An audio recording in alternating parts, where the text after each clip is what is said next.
Welcome everybody to our latest session of Scarlet Citadel.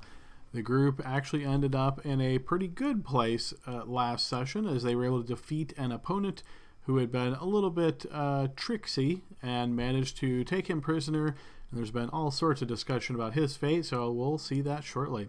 So as usual, I'll do a quick recap and then we will get underway. So group, you'll likely recall when we started last session, you guys had just defeated this woman who was an alchemist who seemed to be able to produce bombs and throw them and explode them and drink potions quickly to have magical effects. You had defeated her and ultimately decided to kill her as she seemed a little bit unstable, we'll say, and you weren't sure that there was much value in keeping her as a prisoner.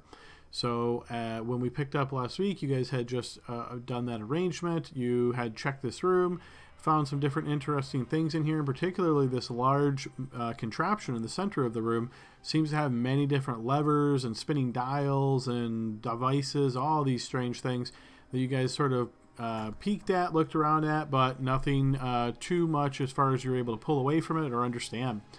With that complete, you guys headed to the west, found a couple bookshelves, and found yourself back into this large room that is sort of sectioned off into different purposes, but there is the large hole in the ground, which you guys recognize as you had been on the other side of that at a different time when unfortunately ore had fallen down. As you guys continue moving to the west, you notice these robotic or metallic humanoids that you'd spotted before, seemingly taking books and putting them on shelves. And you guys were a bit curious about this, kind of scoped this area around. Within a short period of time, this very strange, exotic-looking device suddenly popped out of nowhere into the room and found itself in a prominent position here on the ground. And you guys kept your distance for the most part, looked at it a little bit, but tried not to get too close.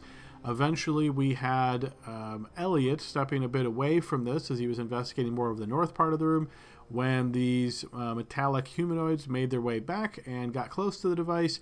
There was a sort of a hum in the air, and this magical effect stretched out, pulling everybody except for Elliot as he was too far away to the device and taking them away, transporting them elsewhere. The group then realized that they were moving through time, eventually putting the pieces together, and found themselves in these various different scenarios that were occurring at different periods of time. So, for example, one of the situations the group found themselves in was they noticed that there was all this open sky. The area looked somewhat familiar, but there was green fire in the air, and there were these alien-type looking creatures nearby with these long staff rods that seemed to have energy building upon them, and leveled those at the player characters, but shortly thereafter the machine seemed to whirl up once again, transporting the characters into a different location, and this seemed to repeat multiple times until the group got to where they ultimately wanted to be. High levels, the group was able to find themselves in a primitive type area with some really rough looking dwarves who did not speak their language and were surprised to see people appear. The machine quickly took them away from that. The group also found themselves in the same chamber that was repaired and seemed to be operated almost solely by these metallic men, though they looked different than the models that were accompanying the characters. And one of them was even attired as a leader or a king of some kind, with other metallic men serving similar roles as what you might see in a king's courtroom, perhaps, or throne room. The group also found themselves in a funerary type area where there were bones everywhere and these massive sarcophagi, and found themselves engaged with some undead creatures, and ultimately also found this really elaborate library, ultimately finding themselves in the location that the machine seemingly wants to go, or was its kind of destination, you may say. And this is where the library itself that is all around the characters when they arrived in the regular time was at its height, at peak of its prominence, and all of the books and all of the documentation and notes and journals and things were actually present. The group looked through that information and were able to try to answer some questions by looking through the material available and seeing if anything was there that would provide some additional detail. So the group provided a bit of time looking through, trying to see what they could find. Some player characters looked for specific answers to certain questions. Some looked for magical scrolls or other spell-type knowledge. Before too long, however, the robotic men that had arrived here seemingly had their hands full of these documents and books and notes and made their way back to the device. And folks, the team was concerned about being left behind, much like Elliot had been left behind in the present time. So they made sure to stay close to the machine, and shortly thereafter found themselves back in the present day. With this completed, they stepped away from the device, and it wasn't much time longer before they noticed 2 more robotic men head that way, and once again the machine whisked away to another time. The group then found themselves in the room with the bookshelves and a door leading to another room. They unlocked the door. Elliot was able to pick the lock, and then you guys opened the door, looking on inside, and found yourself face to face with the gnomish wizard who you had spotted before. And even though he knew you were coming and he was prepared for you, a real bit of bad luck as far as his initiative, so he was unable to do much as you guys were trying to get closer to him. He did cast several spells trying to get away, using this one spell that you guys had seen him use before, but weren't able to put your finger on exactly what it was. It allowed him to essentially vanish and then reappear back on his turn. He also threw down some kind of a time vortex that most of our characters were luckily to not be affected, and the one who was had the least worst possible option affect him. So overall, pretty good luck on that situation. The group eventually did track him down and pummel him to the ground. So with him down, the group took off anything of interest from him. His ring, for example, which seemed to be fairly prominent. His spell book was recovered, and a dagger that he had upon him. Didn't look anything special, but that was taken away just so he wouldn't have a weapon. Grask then carried him on his shoulder back to the room that the group had first met him, sort of examined this room further, found some additional information inside, found a chest. It did not seem to be openable, and there was no lock on it either, so this was curious, but eventually someone said, well, maybe try to open it while wearing the ring. And sure enough, that seemed to do the trick. So with the ring on, the chest was opened, and there was treasures found inside. Some coinage and some other pieces of attire that had some extra value to them, you may say, not common type of clothes.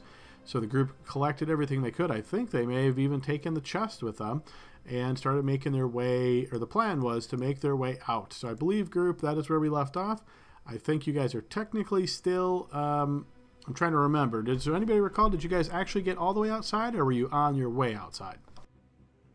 I think we were on our way out because we were going to go back to that hallway that had the barrels of food and water and take some of that as well. Yes. You were gonna fast travel us back until I said I wanted to do a scene in the woods with the man. Right, yes, that is correct. Yep. All right, so go ahead and take inspiration for both Elliot and for Grask. Is there anything else that anybody would like to add to our recap that we missed there? Hey, that time vortex, how bad does it get? I will say it's not like instant death or anything like that, but some of the options on there were like I believe it was like the slow spell could be an effect on you. Something else, I think there was like a stun piece. I'd have to look up the specifics, but I remember reading and thinking, oh, this could be interesting. But no getting de-aged 15 years or anything like that? No, unfortunately, nothing that drastic. I wanted to point out 2 things. One, we also took his arcane focus because we know that a lot of spellcasters would need that. And then also Elliot had that dagger from the alchemist, and he cut his finger on it, and it attempted to poison him. So that could be another magical item that we have. Good additions to the recap, yes, indeed. So the spell focus was actually his ring. You guys were able to discern this. So that same ring that was used to open the chest, it seemed as though he was using that as his spell focus. And yes, you do have that in your possession. All right, group, if there's nothing else to add, then let's go ahead and get you guys back over on screen. And we will assume you are in the same location you were, prepping to leave.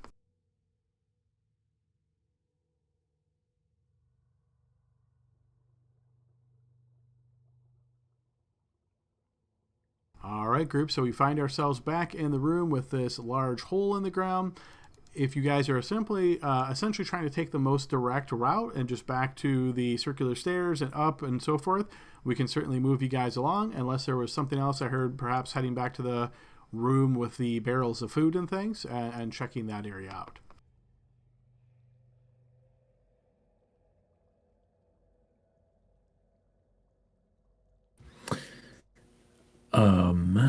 Yeah, I think my mic's messed up on my end. I think we're just gonna head back to the quickest route that we have, which I'm trying to remember down here.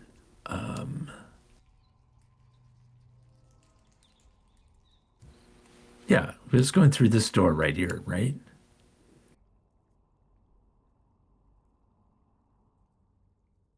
My character doesn't know. She's never been that way. Renat says, just stay far from the edge. Is Grass carrying the knocked out little gnome? I'm carrying the gnome. Who's carrying the chest? Sebastian. He could, yeah.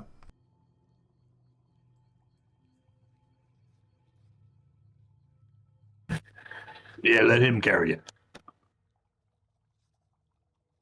I don't think my back can take it. I'm a little tired.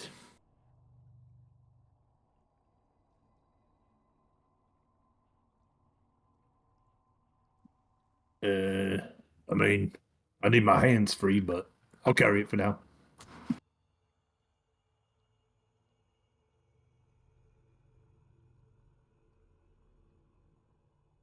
All right, and we will assume Hugo is following close behind until Hugo's player's here.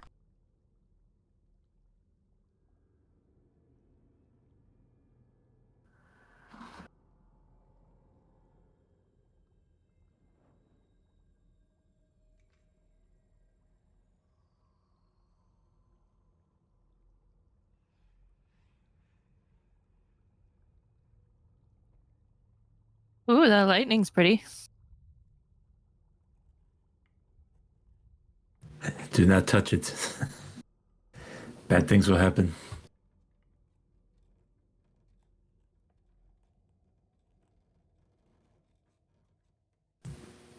And up we go. All right, excellent. So, group, you make your way up the circular stairs here, finding yourself back on level 1. You will likely recall the last time that you were here and your way out, you had encountered some additional undead creatures that seem to have come from the crypt area. And in speaking with Ushlux and with Scar, who were atopside, it seemed as though they had indicated that the floor had been taken over by those creatures. You guys were able to defeat some of them, but hard to say how many are left.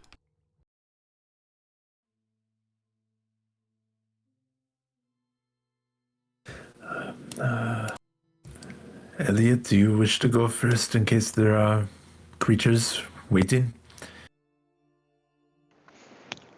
Well, I guess. Or perhaps Hugo? If we get rid of this trap here, is it? I think that was just to remind us of the thing down at the bottom of the steps. Yes.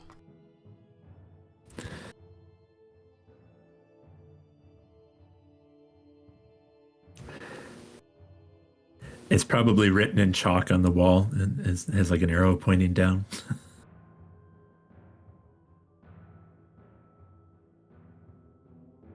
I can go first. Amaya, you wish to go first?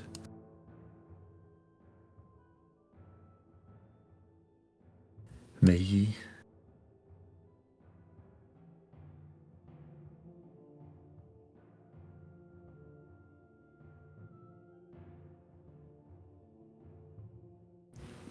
Let the hedgehog go. Wait. Which way? I'll go first. Been here once before.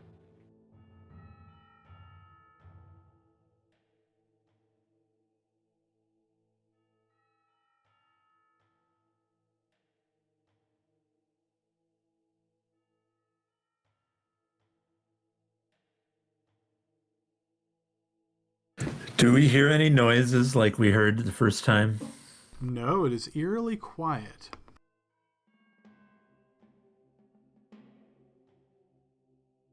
Maybe they found a way out. Can I listen to the store? You can give me a blind check, please.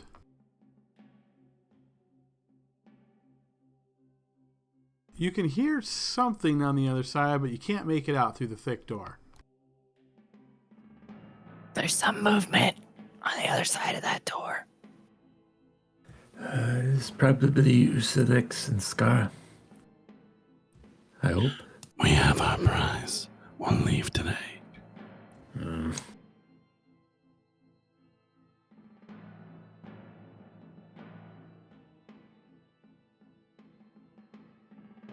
Alright, group, you managed to exit your way out of here as well, not running into anything out of the ordinary, finding yourself back in the courtyard. Is it your intent to essentially leave the Scarlet Citadel grounds and make your way towards the woods? Yeah. Mm-hmm. Okay, excellent. So we will assume that you have done just that as you guys push away from the Scarlet Citadel, finding yourselves on the overland map, and you certainly can make your way to the woods. And then I think people wanted to interrogate this guy halfway back to town. Yeah, I think it's important to know what the heck he knows. I mean, is this the big boss here? Is he got a big boss further down? Is he working for somebody? So we've walked this back and forth a couple times, Adam. So if there's a part that's like particularly clear that if he did wake up and do a teleport from, we'd be like, oh, we could still see him. There he is. Grab him. Okay, so it sounds like you don't want to be really in the woods then. You want to be more like out in the open where you'd be able to easily see him. Yeah, but prioritizing somewhere that will not be seen by other people. There doesn't seem to be anybody in this general area, and other than the soldiers that you had previously spotted, or I should say Hugo previously spotted, you haven't really seen many folks in this area.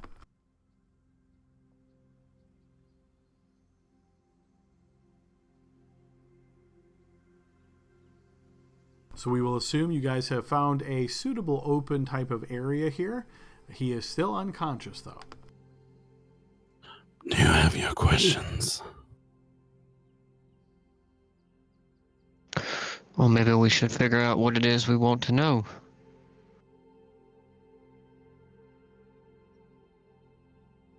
Anybody have anything specific they want to know? What that machine does that the alchemist is working on. Yes, the machine. How far down the citadel itself is. What other things are on the levels below. Yeah, any insight onto the levels would be nice. I mean, the third level we can pretty much assume is overrun by those troll-like creatures. But what's below that? I think we figured out before that there's at least 6 levels, right? They might have a accurate count. What else?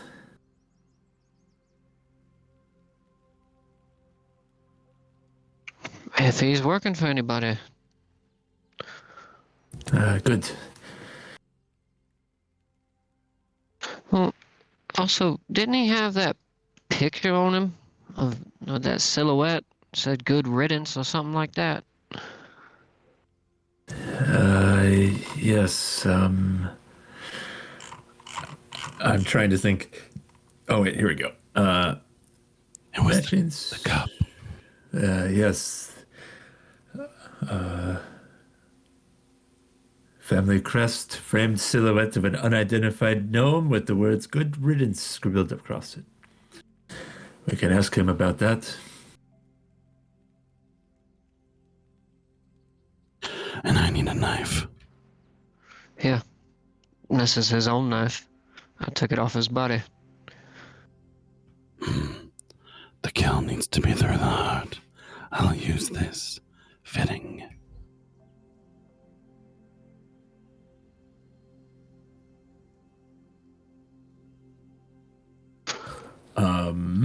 I'm going to, ooh, you know what? My healing lights reset after that level up. So I don't remember if I was at 0 or, I think I might have been at 0. I don't have any spell slots left. I remember that. Crap. I don't know how we can wake this guy up. I don't have anything left. Oh, wait. I didn't use my single cure wounds from my bloodline ability, so I'm gonna hit him with that and see if that wakes him up. Yes, it will indeed. So as a reminder, he is currently bound and gagged, and you guys have him on Grask's shoulder. So when you're hitting him with that, is he still on the shoulder, or have you placed him down? We have him on the ground, and I'm holding on to him. Okay, so with the cure running through his body, you notice his whole body kind of trembles for a moment as his eyes just blink open, and then he sort of looks at you through this groggy gaze. We have all the advantages against you, but we have questions. It would not be wise for you to try and do any magic or to deceive us. Can you agree to that? You can nod your head, yes or no. As he looks at you with these eyes, you see him trying to speak, but the gag in his mouth is preventing much of anything. You hear something along the lines of, "Ooh, ooh." He just asked you to nod, Gnome. You know how to nod, yes?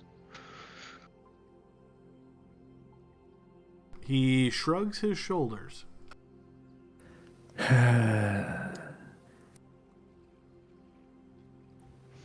Take the gag out. Let's see what happens. I'll remove it. Okay. You remove it, and you notice he like clears his mouth and blinks a couple more times as he looks towards you here, Renaud. I can't tell you anything. You're just going to kill me anyway, aren't you? There might be some wiggle room depending on your answers and if you prove to be useful. He says, looking at Grask. What do you think? Do you want to chance it and answer our questions, or are you going to be a stubborn gnome and not talk? Make me an actual deal, and then we'll talk. What kind of deal are you looking for? Well, my life, for starters.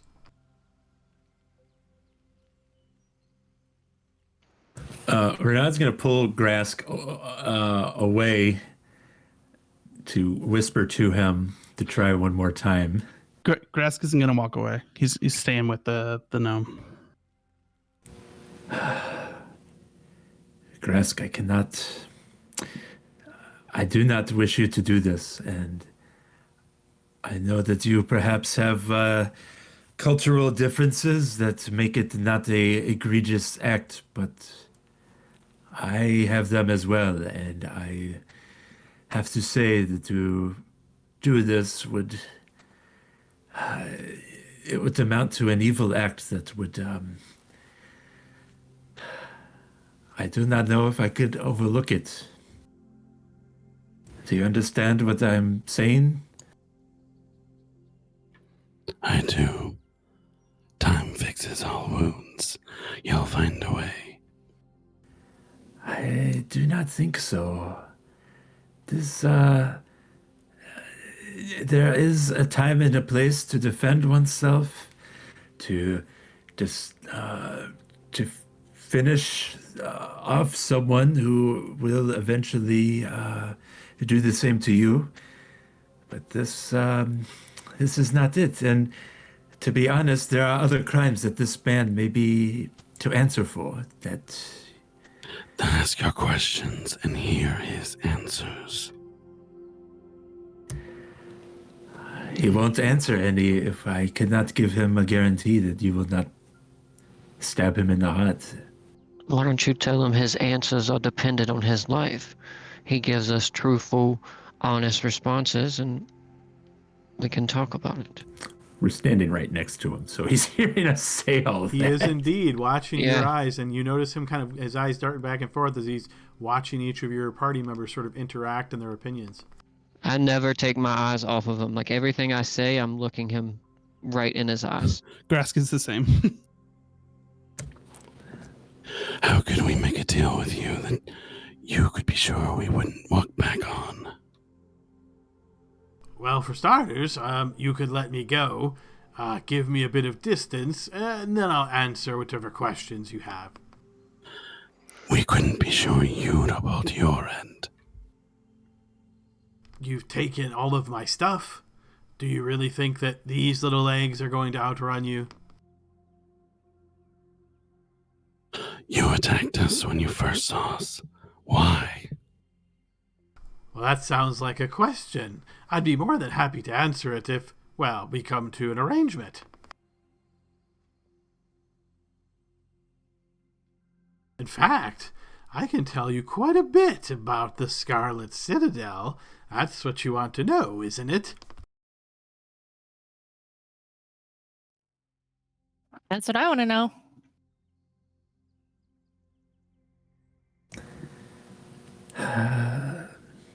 Can I insight that to know if he's telling the truth?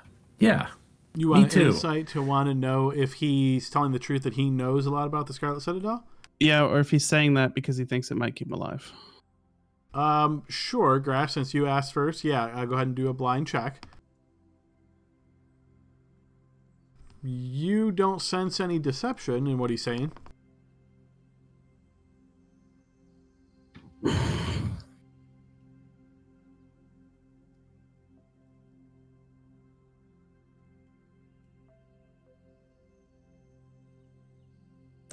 It is, I think, up to you, Grask. He did live there. What could he possibly know?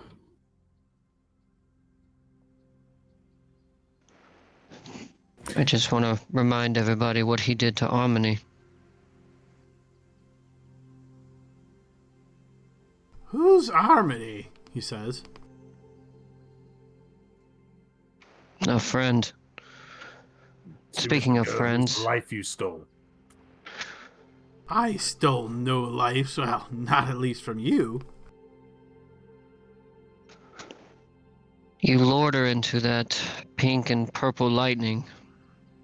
What was that? Lured her.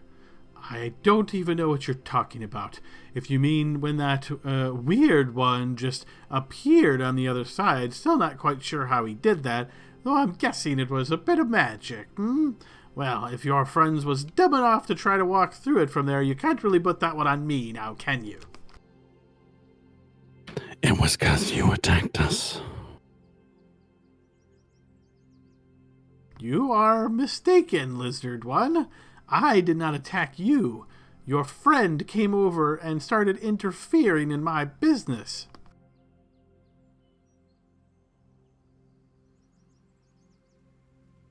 And what was your business? I could tell you many things. I could tell you what I was doing there. In fact, we could come to a great arrangement.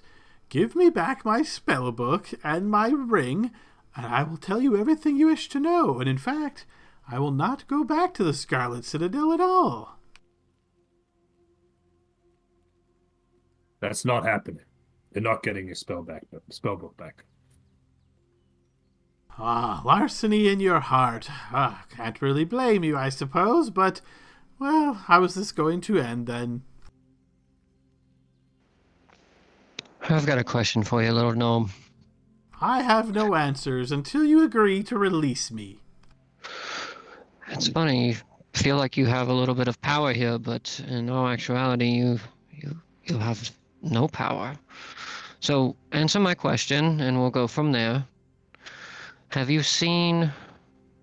Well, I guess it would be me, but he's got a different shade of hair. Another halfling, answers to the name of Anthel. Have you seen him? Oh, somebody you care about, I suppose. Yeah, you could say that. That's why I'm saying it's dependent upon your answer right now. Have you seen him? Family, maybe. Friend? Hard to say. Sounds like somebody important to you. Have you seen him? Sounds like an answer that would be very valuable to know. Did you have any other questions, Renard? Plenty. And he will give that same response to all of them, so I don't see any reason to ask. I feel the negotiation is coming to an end. You don't want that, do you, little fella? We're just trying to stop him from killing you. You're not doing a very good job, though, are you? See that look in his eyes? I can tell. He's already made his mind up. The lizard owes me a life debt. If I tell him no, he will not do what I tell him not to do.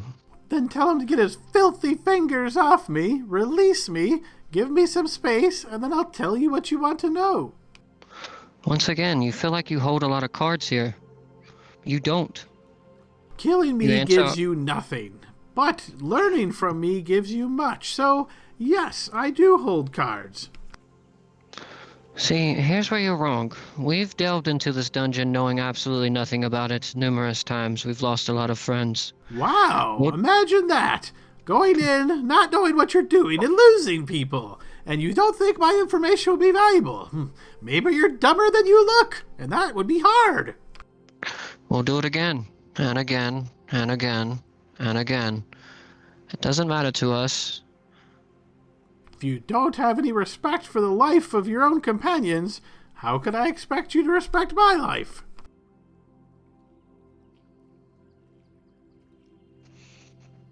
I've had enough of him. I'd like to try something, Grask, before you do what you're about to do. And I'm gonna squat down and kind of get eye to eye with him, Adam. And I'm gonna use one of my bloodline abilities. And then I want to use my inspiration to give him disadvantage. Okay, yeah, go ahead and throw me a spell effect roll. Let me scroll out from my.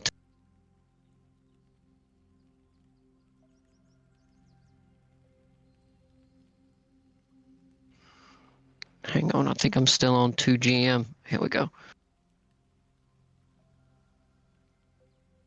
Okay, yes, this will certainly work as you feel this strange presence inside of you once again. You can feel that sort of shading as though something underneath your skin is pushing against it, pushing it outwards, in fact, as you look in towards his eyes, and this does indeed have its effect.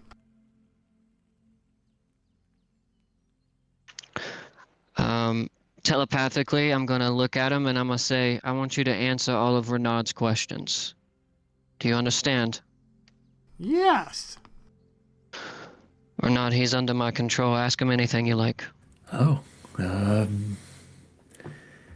who do you work for? Gellert the Gruesome. Is he in the Scarlet Citadel? Yes. How many levels are in the Scarlet Citadel? I think 6. He is on the last one or somewhere else? He moves about, but yes, he's usually down below. Can you tell us about the who and what occupy the levels below the second level? The level below is the Dwarven Barracks. It is controlled by Chieftain of Trollkin and his minions. They have a group of Lich Hounds that are under their control as well. There's also an area of the Clacking Caverns down there. Not much is in there, though, that at least I know of. Below that, we call that the Bat Caverns, because there's, a lot of bats down there. And, down there, even below her, is where you can find the Black River. That's, a big river that's underwater, and it's got some strange magical type of reach to it. There's a lot of essences that flow around, and it might even be a ley line source. That's what I was researching. And then, of course, there is the last level. I don't know too much about it, but I've heard it called the Howling Halls. Have you seen this man's brother? Thank you. I'm sorry, what was the question? Have you seen this man's brother? And he'll point at Elliot. No. Don't have too much longer. Only 20 seconds, maybe? Any more questions? How do we defeat the ones on the floor below? How do we defeat the ones below? Troken. Fire or acid will stop them from regenerating. That's a good trick, but they're really strategic. So you got to be careful on how you engage them, because they don't play nice, and they'll gang up on you, and they hear really well. And you see he just suddenly shakes his head, and then he gets this really angry-looking face that goes off, an expression on his face as the spell seems to end. Should have just answered our questions normally, Gnome. You see he sort of shakes his head back and forth, gritting his teeth very solidly here. What can I say? It's evil ones take the Scarlet Citadel, and you might just be evil enough to take it from them. We will see. And I'll take the dagger and plunge it into his heart. All right, and yes, he is defenseless, so he is easily slain by this, at which point in time you realize, Grask, he did not have a bloodline, as you feel no kind of change or enhancement or any kind of draw from him. Did it work? Do you feel stronger? No effect. You can see, greed in Hugo's eyes. Now let's bury him and give him a proper burial, Renaud. I think Renaud kind of didn't quite expect it to go that quickly, and so he's just standing there, kind of a little shell-shocked. It happens. His culture is different than ours. We can't question it. He got the kill. He does what he needs to. The best we can do now is bury him, give him a proper burial. Great information, though. Gelhart the Gruesome, huh? It sounds like he will be someone we have to deal with. Yeah, maybe Ushlux has heard that name. And fire and acid, that sounds like a good way to deal with those troll. In retrospect, we should have asked him if he had special blood. Renaud's not going to answer that, and he's just going to start digging a hole. So do all of you guys have special blood?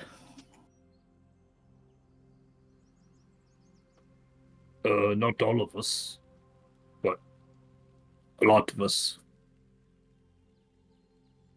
Grask sniffs the air. A couple do.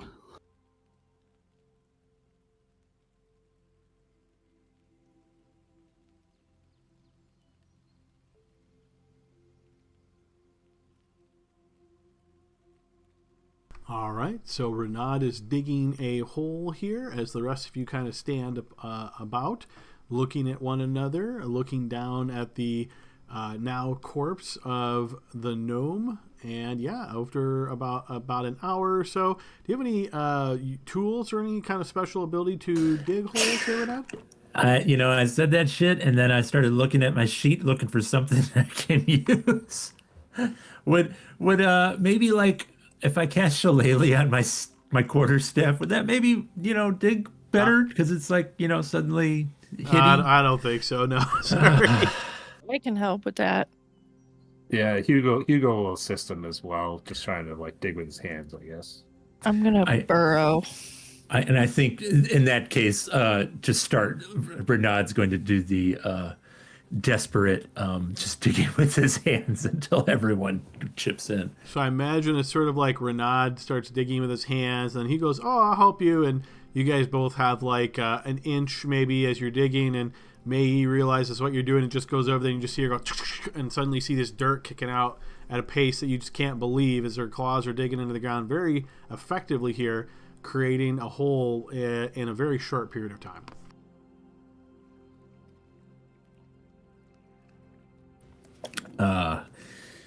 Yeah, and I think Renaud will kind of nod in appreciation to May and drag over. God, what was his name? In retrospect. Cag something. His name doesn't matter anymore. We did a very good job with this. He'll drag over the gnome, putting them into the hole. All right, you deposit the unnamed gnome into the hole. Damn. I think Renaud will say a quick prayer, which Matt is kind of at a loss for, but Renaud knows what he's talking about, so he'll do the full rigmarole, and just kind of look up and see if anyone else is going to say anything before he'll start filling in. Yeah. Hugo shrugs, walks away from it because this was an enemy. Yeah, he's not too concerned. He didn't know if anyone was going to try and say whatever. Yeah, so if no one says anything, he'll just start filling it up.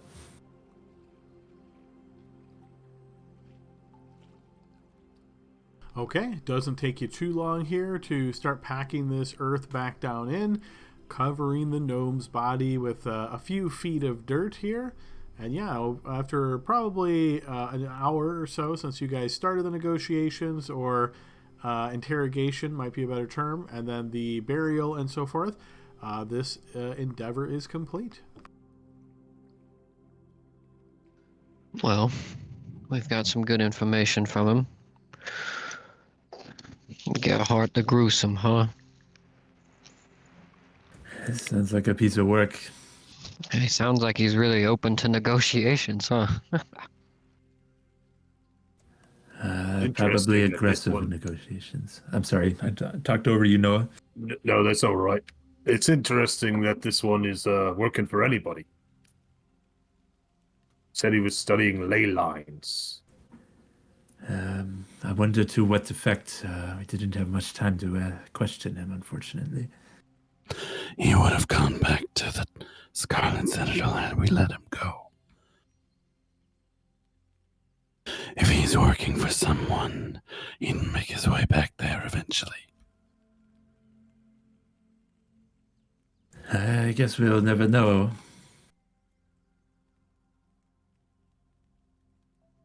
Well, shall we make our way back to Red Tower? Grab a drink, sell some of this stuff we found? Let's go. All right, group, you make your way out of the clearing here and head back to Red Tower. The trip only takes you a couple of hours, maybe a little over that, and you find yourself arriving on the outskirts of the village.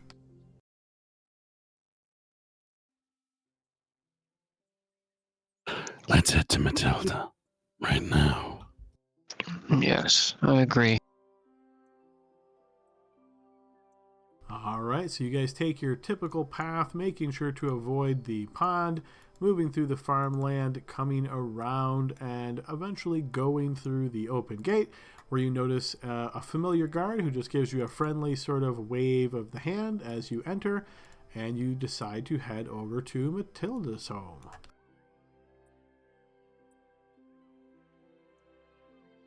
All right, as you get out in front of Matilda's home, you notice a familiar sight as she is currently sitting in this rocking chair on the porch.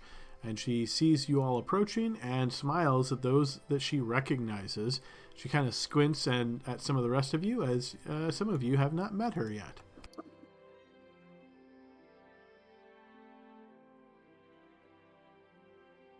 Matilda.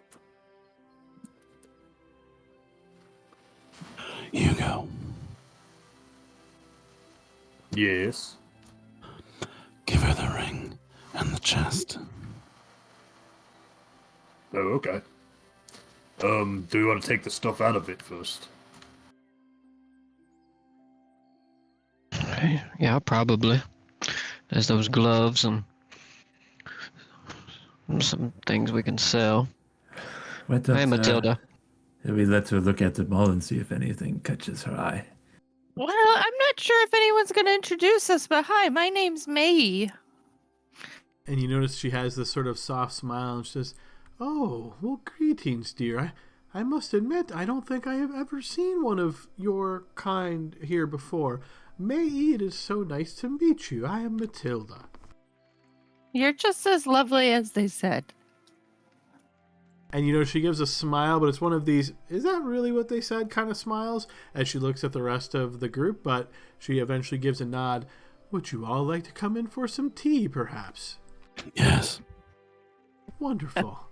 And you notice she stands and has this like Afghan that's across her waist here, this blanket. So she pulls that up and brings it in with her, holding the door open for you all as she enters and begins prepping a pot of tea.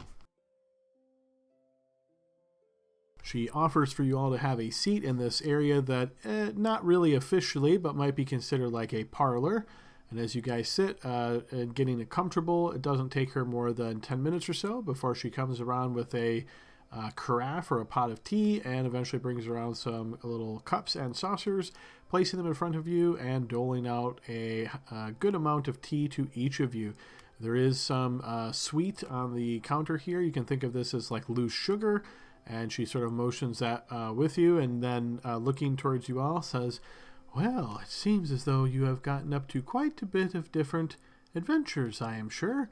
I'm sure you have something you just asked me. What is it?"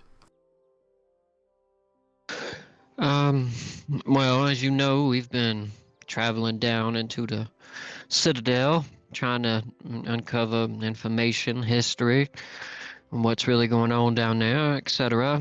We found out a lot of good information, but unfortunately during that time, my friend and I, Grask here, we were diseased with something that, I can't remember what it's called now. What is it? It's like lingering death or something like that, Adam? Seeping death, if I remember correctly. Seeping death, yeah. And we're just wondering if you could potentially help us get rid of it, or know how we can pay. If it's a disease, I would suggest speaking with the folks at the temple, just that beyond my home there. If they're unable to help, you might try the Temple of Eric outside of the village.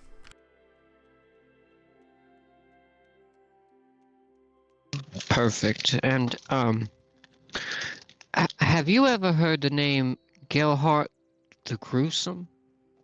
You notice her smile kind of falters for a minute, and she says, "Oh, I suppose you mean Gellert." I suppose, yes. "I'm familiar with the family line to some degree. I'm certainly not an expert, but is there a particular question?" Well, we found some pretty nasty individuals that were working for him. And I guess if you have any knowledge about who he is at all, would be of great use to us.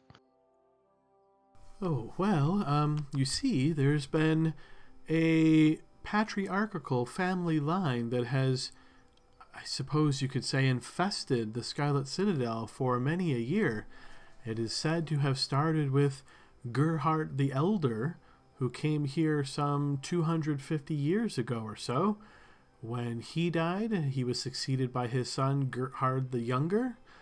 Some years later, Gerhard the Younger died from a plague, whom he was succeeded by a daughter, in fact, by the name of Gertruda. Gertruda then died some years later. They called her Gertruda the Weaver, and she was succeeded by Gunther the Blind. Then later, Gunther the Blind died by poison, and he was succeeded by Gerhard the Third.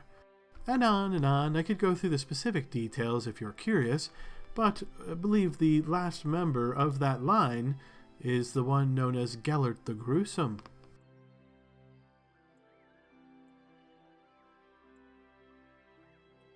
Somebody with that amount of history of passing on the Scarlet Citadel from one to the next. I mean, are they scions or blooded individuals or something? Gellert's line certainly is, yes. In fact, I've often speculated that he might be possessed of one of the lost great lines. What do you mean by that? Well, the bloodlines that are in the land here, there are different levels of notoriety, you might say. All of you are probably familiar with Prince Avon of Avonale being of one of the great lines here in Enweir. Of course, there's Eric Borun, same. His family, the Boruns, are also of a great line. It's been speculated that there may have been other great lines that lack the notoriety and simply live in the shadows. Based on the accomplishments of Gellert's line, I would not be surprised if he himself is a scion of a great line. Why is he called the Gruesome? These titles are often given for activities or accomplishments or achievements, you might say. It is indicated that his appearance is less than ideal, and this is where the moniker of the Gruesome comes from. Oh, he's an ugly bloke, huh?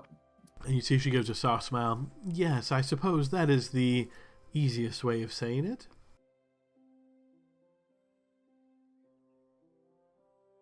Does his strength come from might or magic? Primarily, he is of a magical nature, to the best of my knowledge.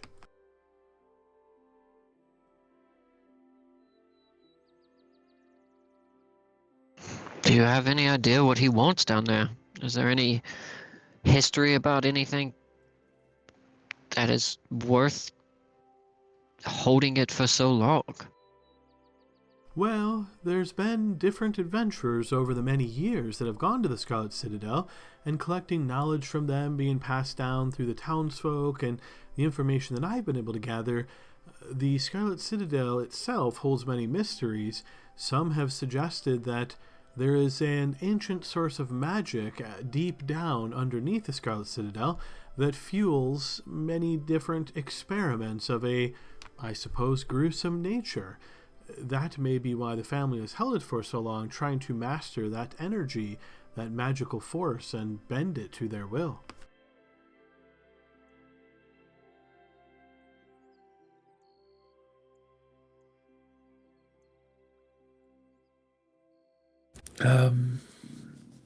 Matilda, I think you had said that all of that we would recognize when we find an object of great power. Since we are here, can you perhaps just take a look at any of these things that we have returned with and see if they spark any joy with you? The ring in the box in particular. I can, yes. You see she looks at the box as I imagine Hugo sort of sets it down nearby, and you see she sort of looks it up and down and says, well, this is peculiar, of course. I suspect magical in nature, but I don't notice any kind of traces of the ancient lines. You mentioned a ring. Is this something where she can easily see the ring? Yeah, I'll even like place it on top of the box. All right, you'll notice she looks at it for a moment before she picks it up and then begins kind of circling it, looking, and eventually you see this sort of almost like a light goes off in her eye. Oh, this one is faint, but yes, indeed, I see it here. This one is difficult to discern. I wonder who bore this ring, or where did you find it?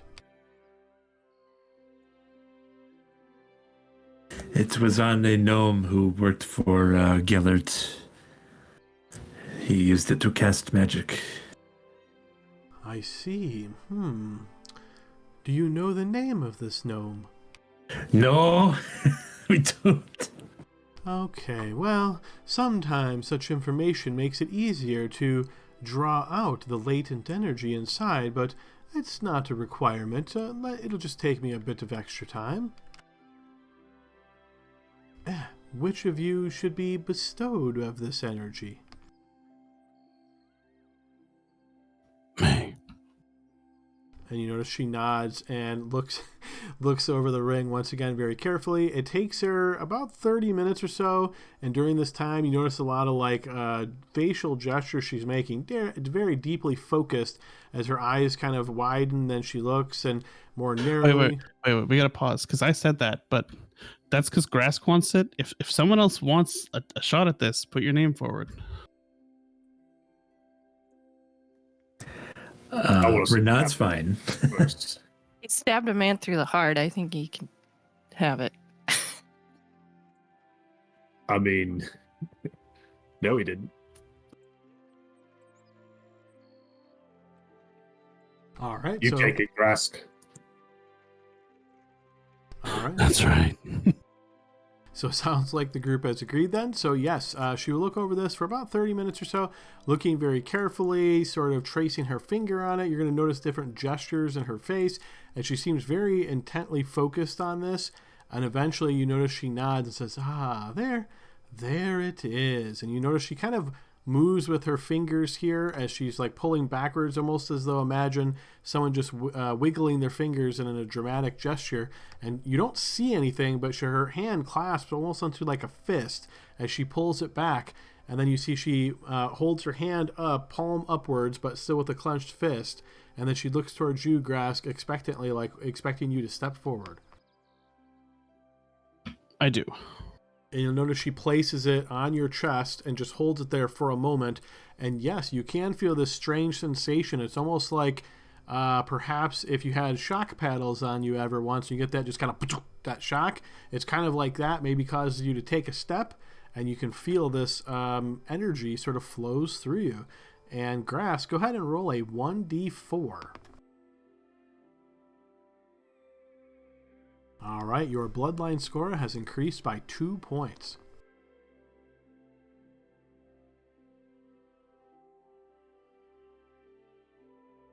Okay. Nice. I think my strength now is 13 from 11. 13 from 11. Okay, so we will check the charts really quick.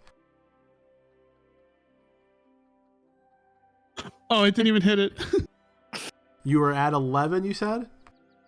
I was at 11 and now I'm at 13.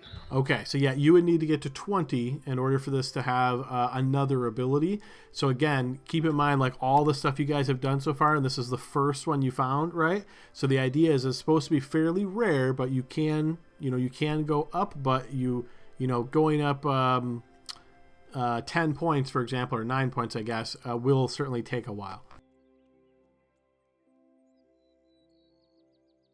Renat's at something 19. happen? He should have taken it.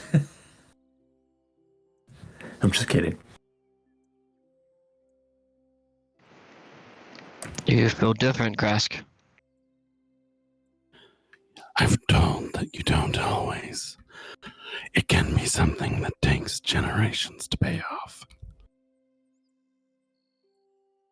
And you'll notice Matilda sort of leans back down into this little seat that she was on, and she nods as though in agreement with Grask. Renat's just going to also pull out the the random things that we found, the pair of exquisite gloves embroidered with gold thread and the silver pitcher and all that stuff, and just kind of like show that to her just to see if she gets any pings off of them. She nods and happily reviews these items one at a time. She seems to be able to go through these fairly quickly, shaking her head no one after the other, before finally saying, "No, I'm afraid none of the rest of these are bestowed with any kind of tracings." I thought so, but it's good to make sure from the experts that you are. Yes, I'm happy to do so. As previously mentioned, typically in the presence of scions, these items have a way of making themselves known. Sometimes it's a glimmer or a shine. Sometimes it is a music note, perhaps, that you will hear when touching upon an item. It is usually fairly obvious, but I heard you say that this ring was used as a spell focus for this gnome. I wonder if him doing so had some act or capabilities of masking the tracings. I don't think we noticed any sparkles when we initially grabbed it, but we did recognize the symbol on it belonging to a line. And she nods slowly. "Oh, yes, indeed. This is one of the ancient symbols of Masela. Keen eye." I don't think it was me that found it. I don't remember who did. It was me. Okay, Grask. Renato kind of rolled his eyes. Grask is looking good. And Hugo, gives him a good nod. You're ready for the tournament. I'm sure to be chosen when I return home.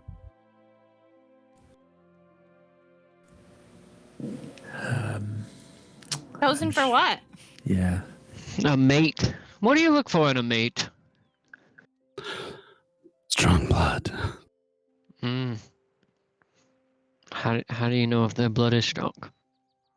You smell it. I didn't mean to laugh. I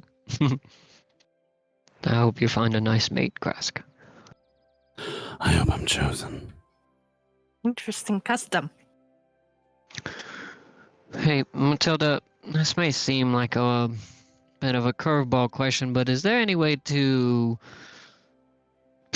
just abandon your bloodline abilities if you have them? If you choose not to live with them, for example? That is an interesting question. Yes, technically it is possible. There is a ceremony that must be conducted by a knowledgeable priest, and known as the ceremony of investiture. Such a ceremony can be used, in fact, to pass a bloodline on to another. But what if I didn't want to pass it to anybody else? More challenging, though there are some stories in history that still indicate such a thing. Apparently, there are some objects, perhaps much like this ring that you have discovered, that could act as a carrier of a bloodline. A ceremony of investiture might be able to pass a bloodline from an individual to a container such as the ring.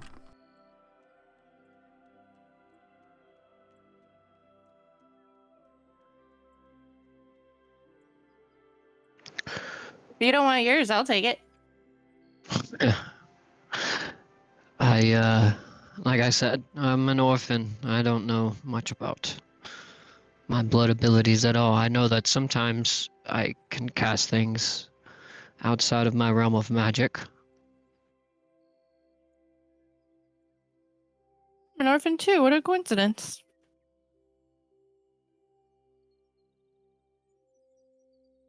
Well, Matilda, you've been kind and you've given us some good information, but I don't want to die of this disease. So, Grass, do you want to come with me to one of those temples? No.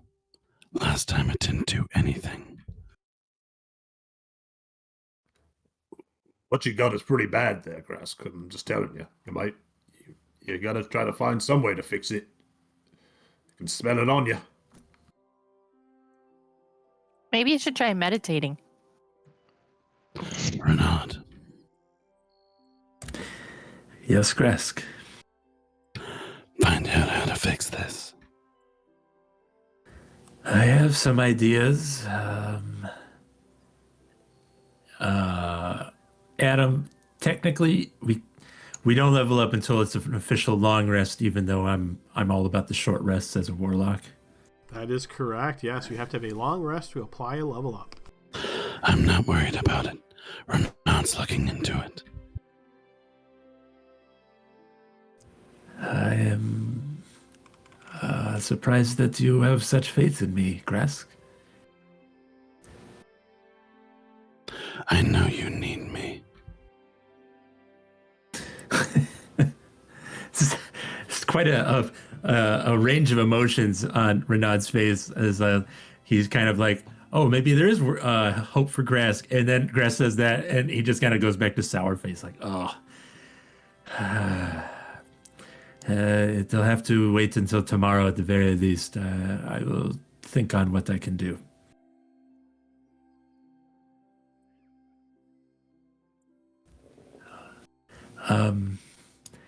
For now, however, perhaps we leave Matilda to the rest of her day, and we will go and see if any of these things have some magic to them as well.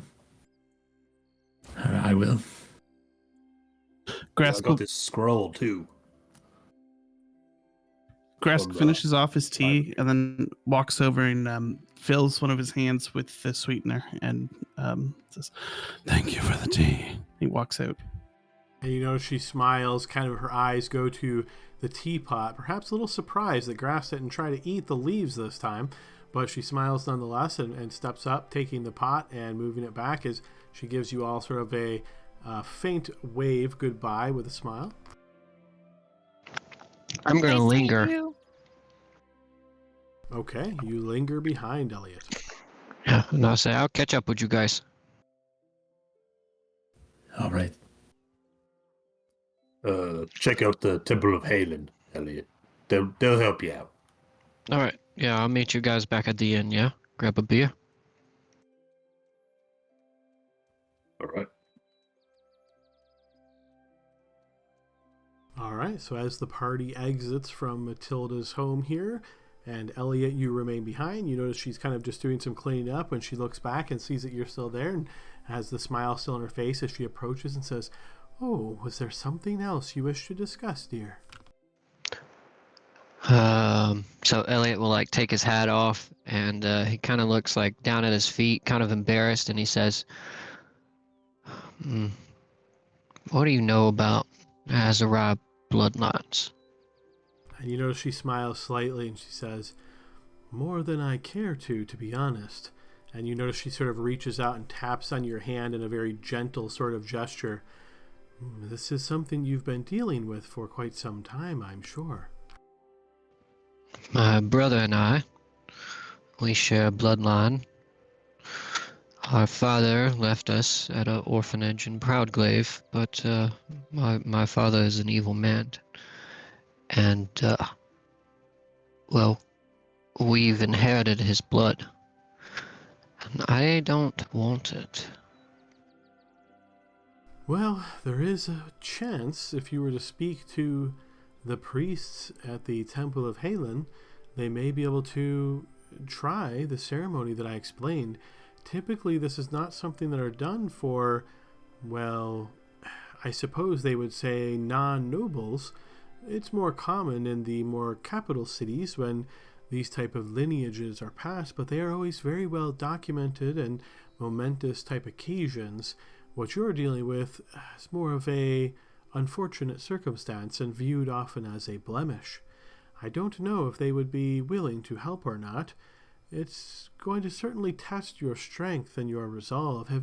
Have you noticed anything odd happening to you yet?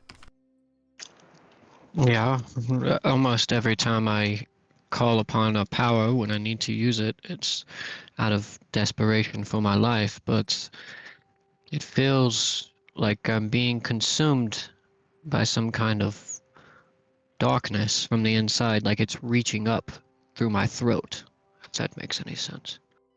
From what I've heard of other tales and read accounts of those who suffer from this condition, that sounds very similar to their stories. You will probably notice other things occurring if you continue to use your abilities. Things such as physical changes to your body. Things such as your mind beginning to meander into different directions. You may find that people you previously thought of as allies, friends, cared for deeply, you start to have different feelings for. Perhaps even ones of anger or ones of violence. Many things are possible with this heritage.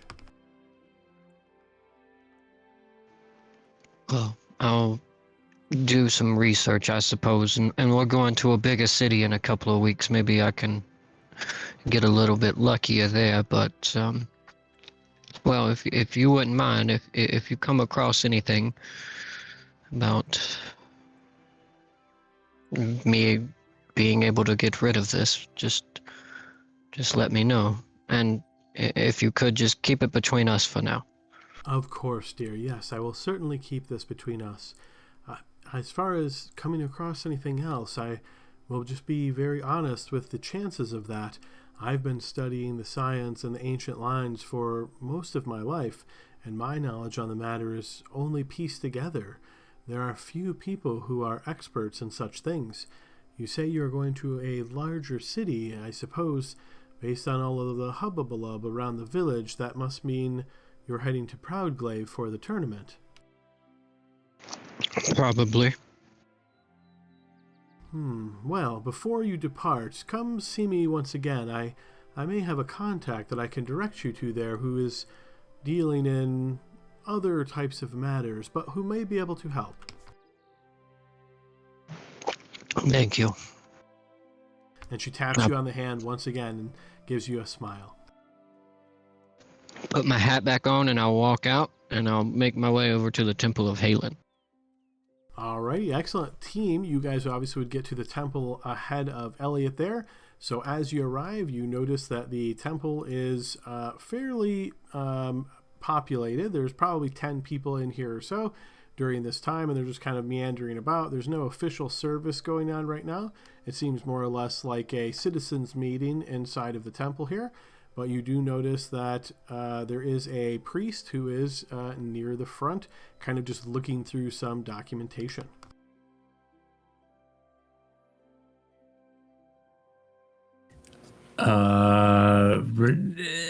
Renaud's going to just kind of look at the citizens meeting, see if he can determine anything before he goes up to the priest. It seems to be mostly women and kids here. There's like one guy who's kind of sitting in the back fiddling with his fingers, but the rest, you get the impression of it's some kind of maybe a women's circle meeting, something along those lines. Okay. I was just making sure it wasn't a drive the adventurers out of our city meeting or something like that. No, you don't get anything kind of feeling like that. Okay. I guess Renaud will go up to the priest and say, excuse me, two of my friends have ailments that I may be able to fix, but if you can do it sooner, then that would perhaps be better. And you notice she sort of lifts her head, and you can see these long, sort of like dreadlocks where there's a top knot on her head, and then there's kind of like dreadlocks that hang down, or at least maybe braided hair. And you see she gives you a soft smile and says, "Oh, I suppose there's something that we could do to help for that. The Temple of Halen tries to make its services available for those who have befallen terrible fates. Of course, such services do require a donation." How much is the donation? I don't think Elliot would be quite there yet. Well, Renaud was about to say, how much are you wishing to receive? It depends on the ailment. Perhaps you could ask one of your friends who is under these effects to accompany you, and I will give them a quick examination. I think Renaud will kind of look back and try and find the big-ass lizard man and kind of beckon him over. You see Grask finishing off the sweetener he was holding. This stuff is really good. Grask, I may be able to fix you, but perhaps expediency is better. Let this lady look at you and see if she can help. She's tried before. She took my money and didn't help.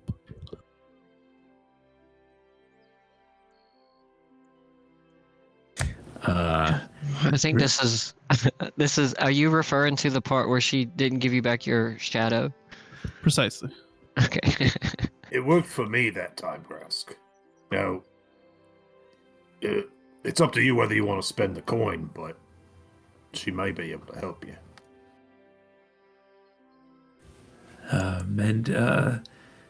We have that writ still that could probably cover some of this. Okay, now I'm worried that I'm not remembering the disease the same way you guys are. So I thought the effect was you roll a con save, or not a con save. Yeah, con save. If you fail, your dex goes down by a bit until the disease is cured. Yeah, but it happens every time you long rest. And then if you get down to 0, you turn into an ooze. I'm not at risk of going to 0 right now.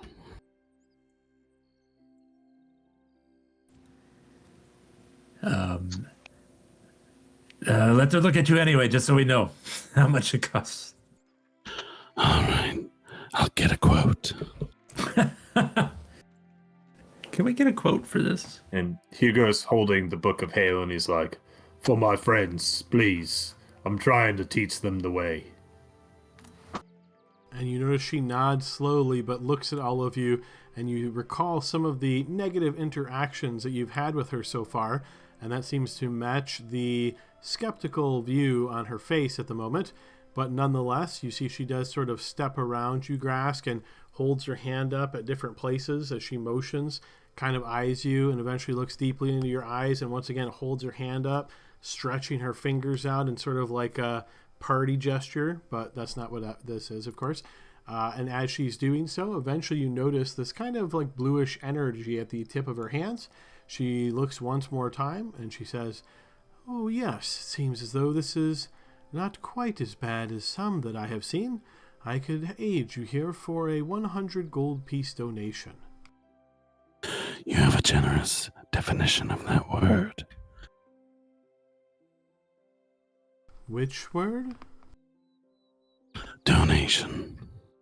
Oh, I see. Yes, well, of course, everybody has different views on how to spend their coins, but that is the standard fee that the temple charges for such services. Based on the ailment that you currently suffer, if you are unable to afford such a thing, we might be able to work out some kind of arrangement. We certainly wouldn't want this to reach its full climax. I came to the church for help before, and they didn't end up doing anything. Unfortunately, when it comes to magic such as these and diseases such as these, it is often up to the individual to fight through it. The magic gives them a boost, a fighting chance, if you will, but it is not itself enough to purge such illnesses. Grask will turn to Renaud and he'll say, Well, I like my chances then.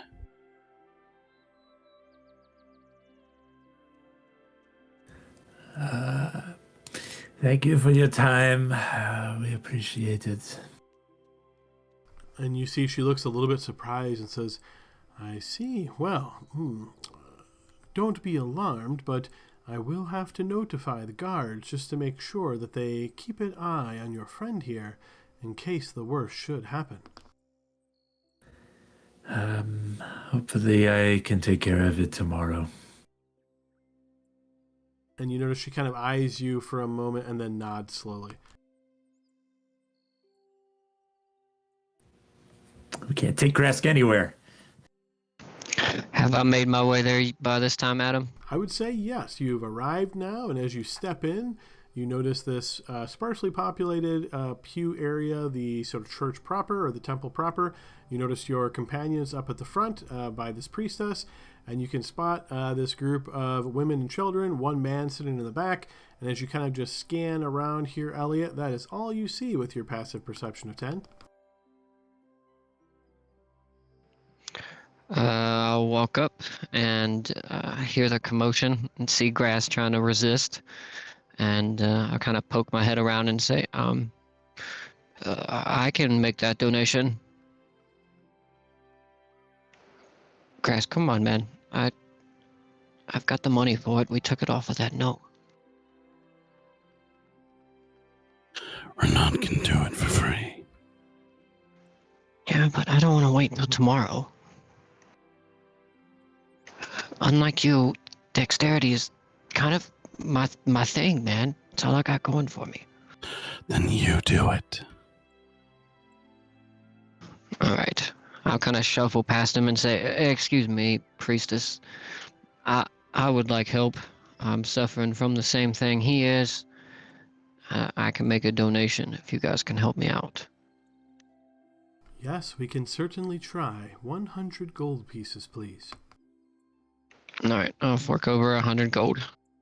Okay, she accepts your coin and places them in this very artistic looking donation box. You can see there's a lot of like carvings in its surface that seem to have some religious iconography that you would associate with Halen if you're in any way familiar with the faith. After she collects those coins, you notice she just kind of motions with her hands here, says some words as she grabs at a pouch at her side and sprinkles some of this dust in the air, motioning with her hand once again. She does this sort of blowing from her mouth of whoosh, and you feel this air just kind of hits you with some of this bit of dust. And go ahead and give me a Constitution saving throw at advantage. You can make that publicly.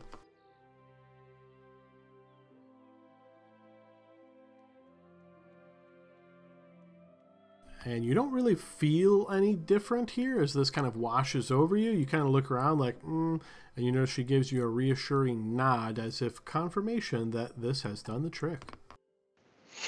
Yeah, I'll give Grask a smell, and then I'll smell myself to confirm it with my own powers. I don't smell the disease on me anymore. That you definitely can confirm that way, yes.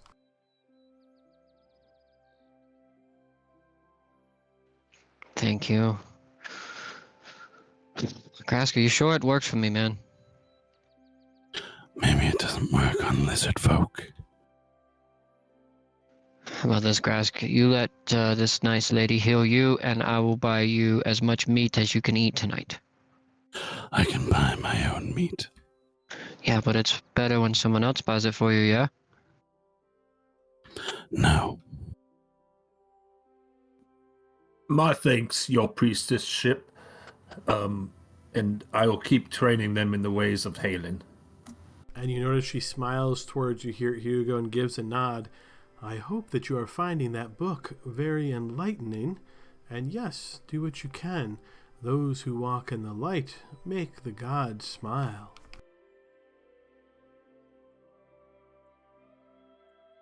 And Hugo bows and tries to usher everyone out. All right. We got off pretty good on this one. All right, during this time, Mae, you've sort of backed away from the group, heading towards the entrance to the temple here, and you notice this figure who is crouched down, kind of on a knee, just raises an eye very quickly to spot you, looking you in the face for just a moment before pulling her look downwards. She's got this kind of simple garb on.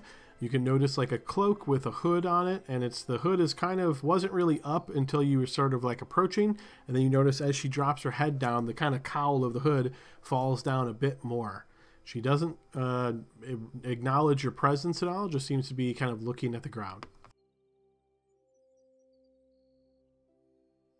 Hi there, what are you doing on the ground?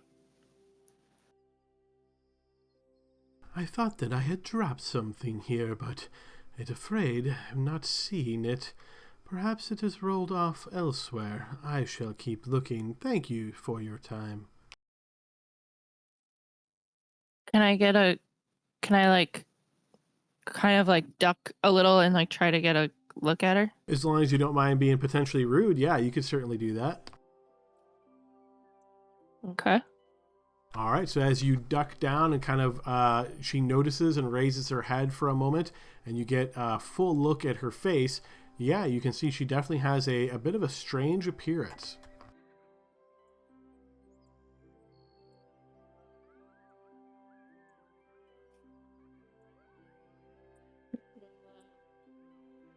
Wishing you blessings of Halen, I suppose. And she pulls her gaze back down, just gives you a nod. Yes. My name's Mai. What's your name? I'm afraid I am quite busy at the moment. Perhaps at a later date. Okay, I'm new to town, but I'll see you around. Perhaps. I'll be over at the cage if you want to hang out. And I'm going to walk away. All right, so as you start making your way sort of back towards the altar area where the priestess was, you notice that your group has now finished their business and they're kind of walking back towards you. So you kind of meet, face to face here. And those of you looking towards Mei, you notice this figure who was sort of crouched down and seemed as though Mei was speaking with her, at least briefly. You notice she kind of slips out through the door of the temple here, and you see the door closes behind her. Did you make a friend? I tried, but I don't think I was successful. She had like red eyes, though. She was weird. Huh. Perhaps. I guess that's rich coming from me, but Well, maybe they will say hello later. hopefully she doesn't have a bad interest in the arena kind, I hope. Who knows?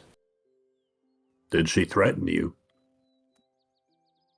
Nope, she just tried to act like she wasn't staring at us. But I saw her Oh, looking. She was staring. Seemed like it. You You go and mentioned- look around at everybody else, see if anyone looks guilty. You mentioned you don't spend much time in towns. That's right. It's something you'll have to get used to. Men don't like seeing things like you and me. Well, I did grow up in Proudglaive, but aside from Proudglaive, I haven't really spent much time in these small villages. I should correct myself.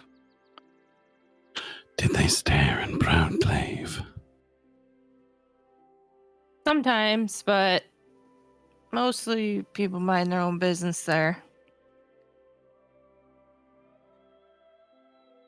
Probably to a fault. Yeah, you could always call on the gods, too, if they gave you any trouble. Right, Elliot? Sure. Well, speaking of which, I mean, we did find a lot of cool things down there. Do you think maybe before we go grab a drink, we should stop by the identified tree there, Renaud? I was going to suggest it. There are a few things that I wish to look at. All right. Yeah, let's go. I mean, if we know what these things are before we try to sell them, then maybe we can get some more money for them. Exactly. Well, they might be useful to us. We'll just Yeah, keep like- our eyes peeled for that woman, though, while we're out there. We don't know what she's up to. She's looking at us. Yeah, maybe we all stay together this time. Sounds good to me. Picnic by the identified tree, please, Adam. All right, group. So you make your way out of the temple, crossing over the green of the village proper, and head over to the identify tree. Okay, what is it that you're trying to identify? As I'm scrolling up in the list, there was a scroll that I think Hugo has. Ooh, A handful of cloth, which, because that's a line item, makes me think it might be special. And I guess the amethyst brooch. so it Brooch? sounds like everything from the chest inside the unnamed gnome's room, right? Yes. Was there anything else that we picked up? Well, the scroll. I think I have the scroll from the time travel library, Hugo. That's one thing he picked up from the library. So I don't know what's on it, but Nope, that works perfectly. Just when you know where you got it from, that'll certainly help me tell you what it is. So, like, if I hear a scroll, I'm like, "Oh, that could be challenging." But when you say "from this," then that makes it much easier. Okay. I put a list May- of stuff down there too, Renaud. Yeah, May has 40 pounds of P components. Those are like potions, right? We got those from the potion Yeah. lady, so those are different components to make potions. Okay, so as you guys are spending some time here, as Renat said, picnicking and identifying, we'll kind of go through these one at a time. So the bit of cloth, you are absolutely correct that this is magical indeed, Renaud, and you're able to determine that this is in fact a inverted bag of holding. So you basically just have to turn it inside out, and then it will work exactly as a bag of holding. Nice. The scroll that was inside of the chest, inside unnamed gnome's room, turns out to be a spell scroll of teleportation circle. Double nice. The amethyst brooch is not magical, so no identify there. One of the potions is a potion of hill giant strength. Another is a potion of growth.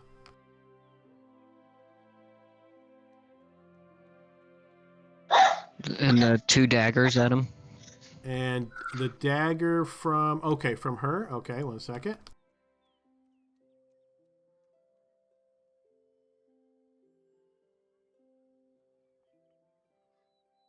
Yeah, so this dagger had a poison applied to it, but itself was not a magical dagger. So it's the poison is since gone since you applied it to yourself, and there's no magic on it. Where was the other dagger from? The spellcaster had it. That one is also not magical.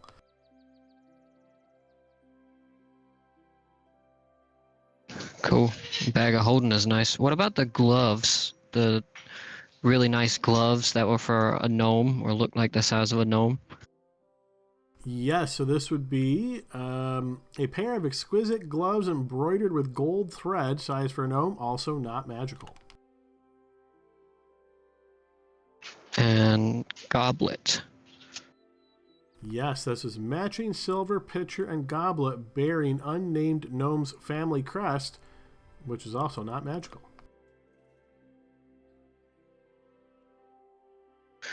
I think that's everything I've got on my box, guys, or on my notes here that we picked up. I'm clipping that right there. I can use that in so many different ways. Nice. Okay, so from what I see, we've got, we've used the eye drops of invisibility, right? Renaud used those? Yep. I have right now on me the potion of gelatinous form and the dust of salmonella, the sleep dust. And you got a health potion too, right? Yes. Hugo should have the life-preserving salve. I've got ooze friendship, health potion, antitoxin. May has a greater healing potion. Grass has a greater healing potion and an ooze friendship potion. So it's pretty obvious Grass should get that potion of heal giant strength. I assume identify tells us what it does, right? Doesn't it make your strength like 21 for an hour or something like that? The hill giant strength one?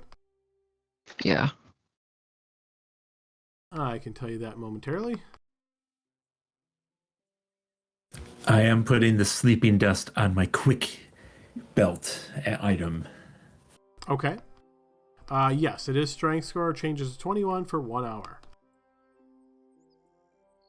Sounds like all you, Gresk. Let's hear a price for it first. Yeah, fair enough, but I think we should keep that bag of holding.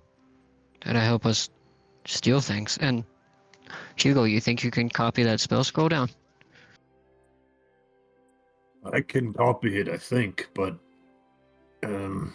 it's pretty complicated. I think it might be a little bit beyond me at this point. We may want to just use it as a scroll, or see if it's worth something.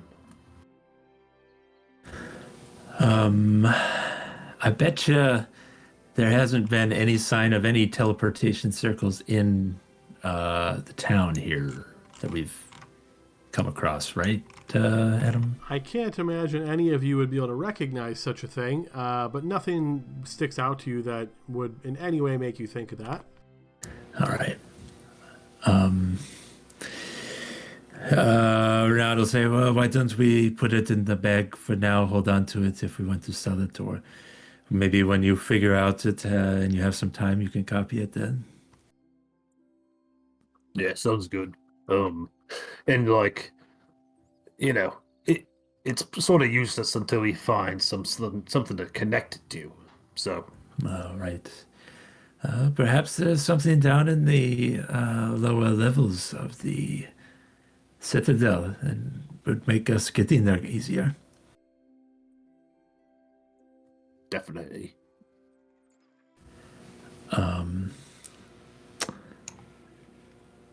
What was I gonna say? I don't remember. I think now that the identifying party has wrapped, Renaud will take the various things and head in to try and barter them off on good old Ambrosi.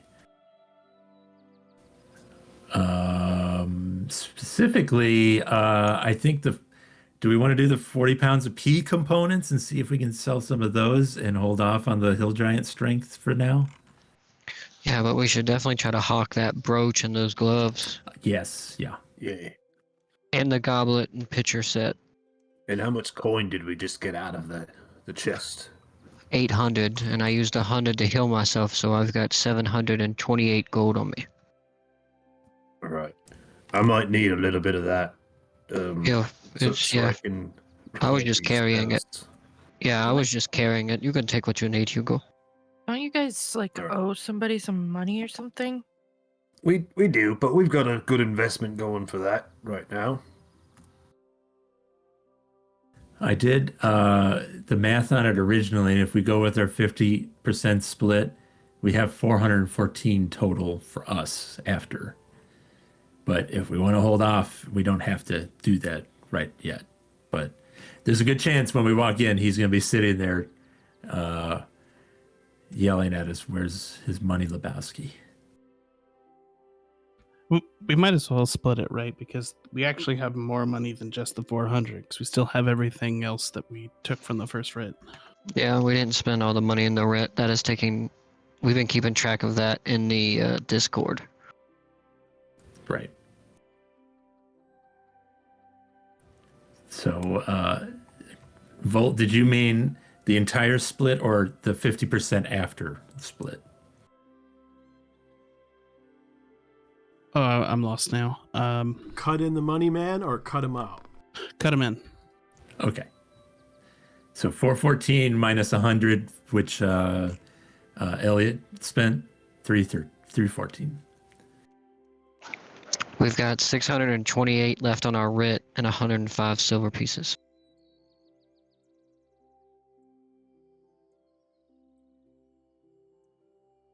Okay, so Renaud, it sounds like you want to make your way into the Cage Tavern and Inn? Yep, gonna lay in some wheels and deals here.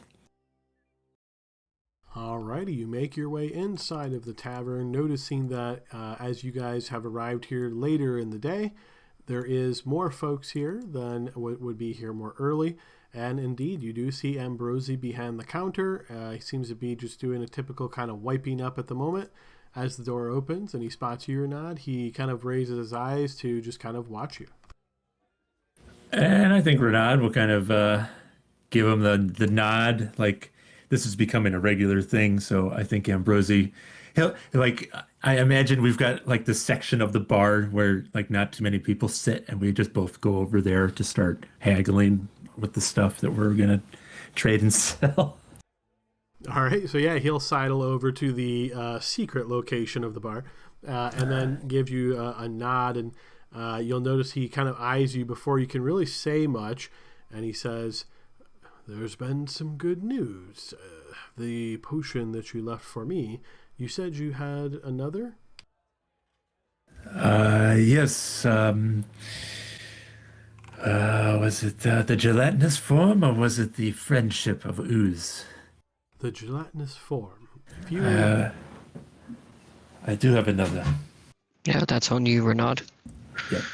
If you're willing to pass that over, along with your other, the money man will wipe your debt entirely clear for these two. Oh. Give it to him. That's valuable.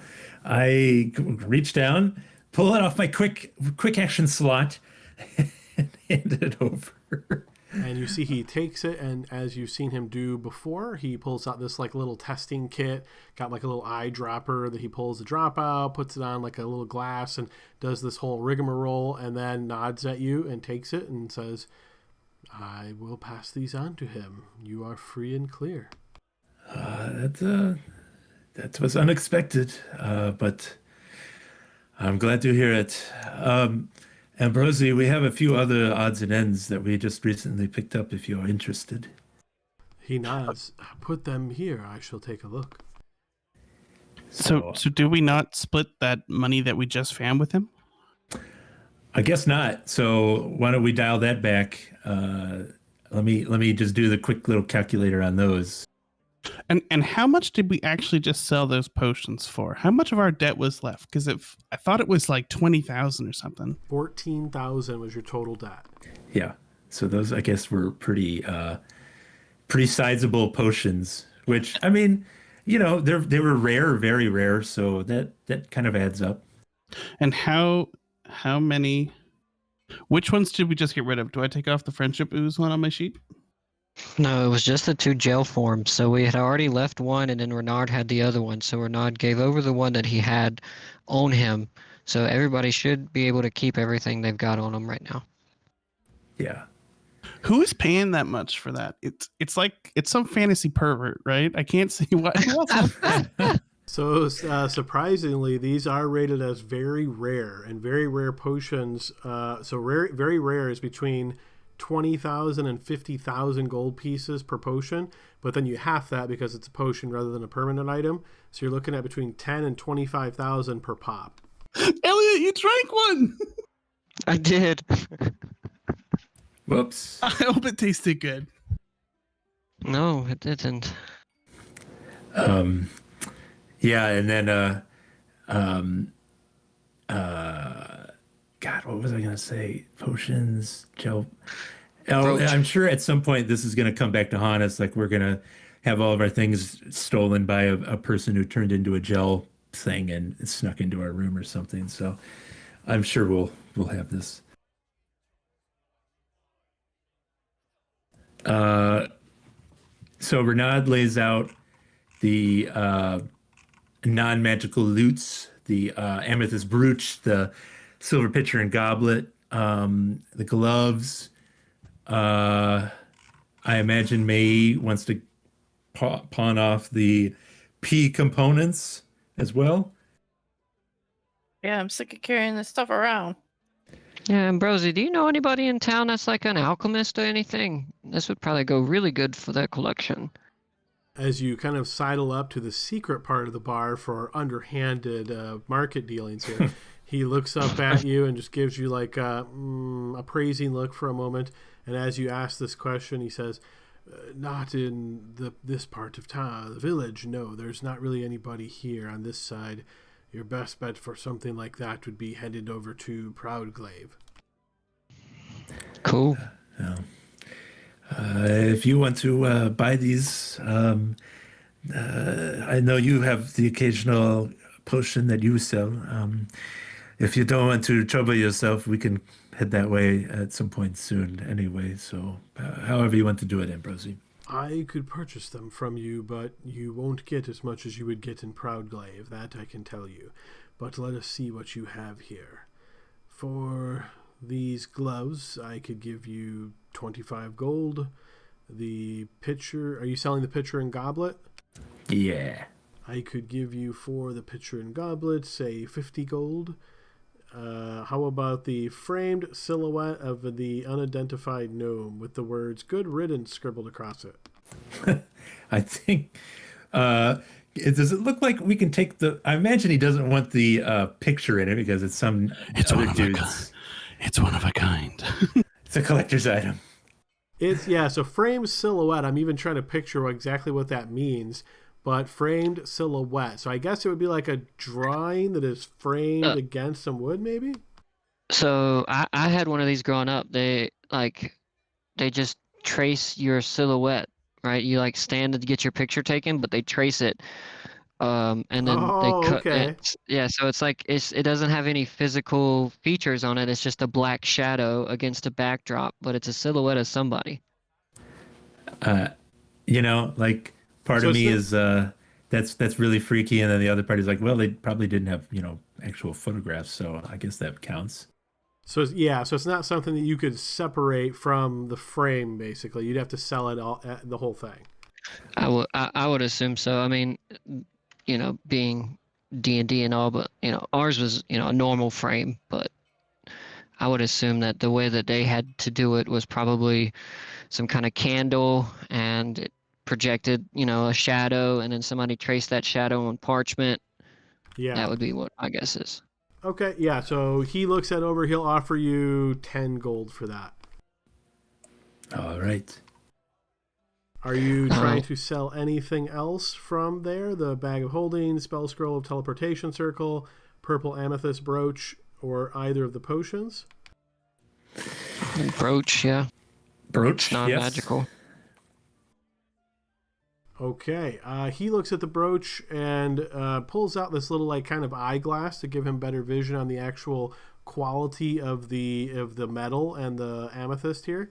And he nods and seems a little bit surprised, and then raises his eye towards you and says, I could give you 250 gold for this.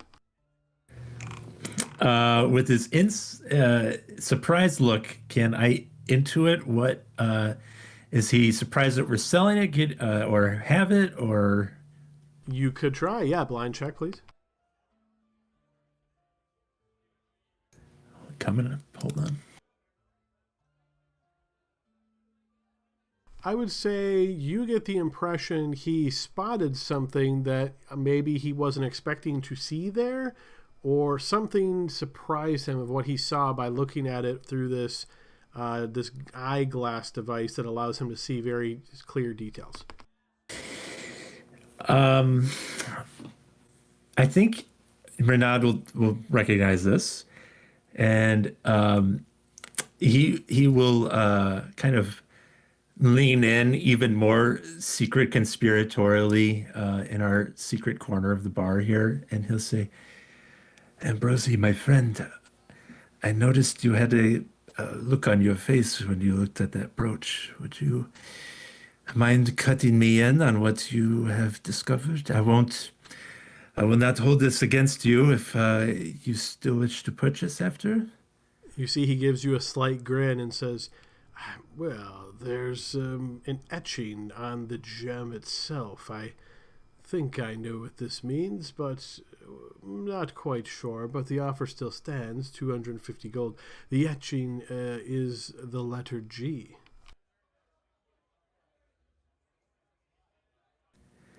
I'm gonna kind of elbow Renaud on the leg and then whisper up in his ear, Gelhart.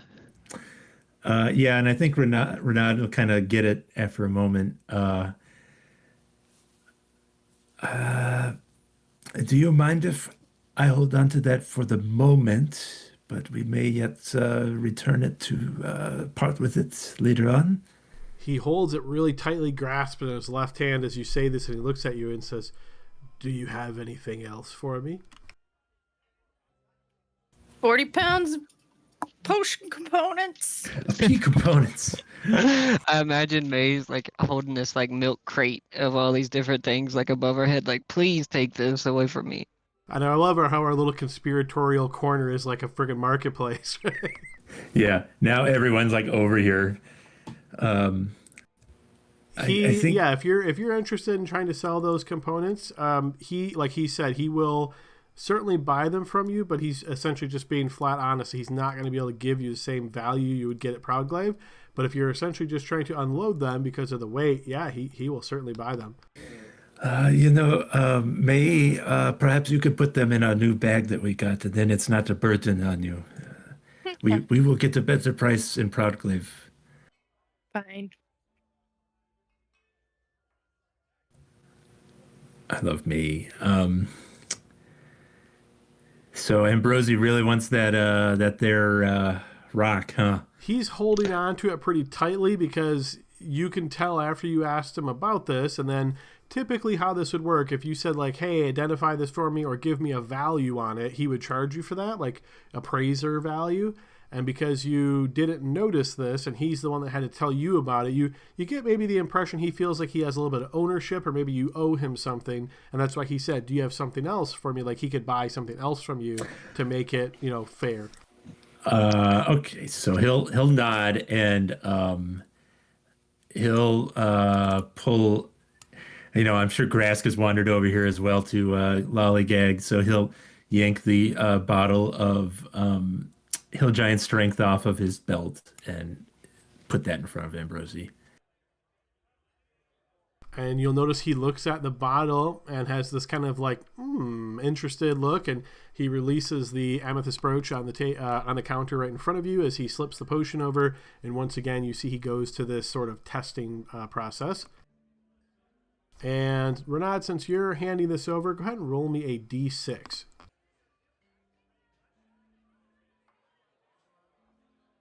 This was the Hill Giant Strength, right? Yes. Yeah. All right, let me take it off my sheet. You notice he looks at it and kind of, what's say 200 gold? But I rolled a 4. Consumable. Fine. I'll look back at Grask and see if he's got any vested interest in holding on to that particular potion.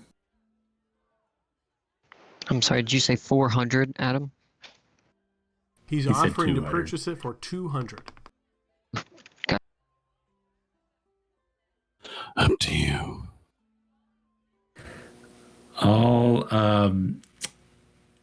I'll do, yeah, let's do that. And since Grask was going to be the recipient of the potion, I think I'll just hand over the gold to Grask when the deal is done. Ambrosi takes the potion, slips it underneath, and slides over additional coin. And returns the amethyst brooch. He had already released the brooch and just sort of like placed it right in front of you, right when you put the potion in front of him. All right. And what about that spell scroll? I mean, it's not like there's any circles or anything we know about anyways. It might be very useful later on.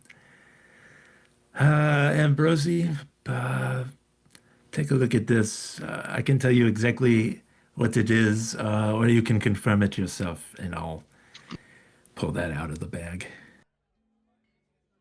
He looks at it and kind of quizzically says, my skill set in recognizing or identifying scrolls isn't quite as good as my potion identifying. What is it? It is called a Scroll of Teleportation Circle.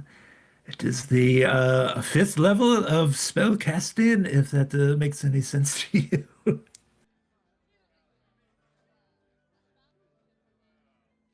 It's powerful magic.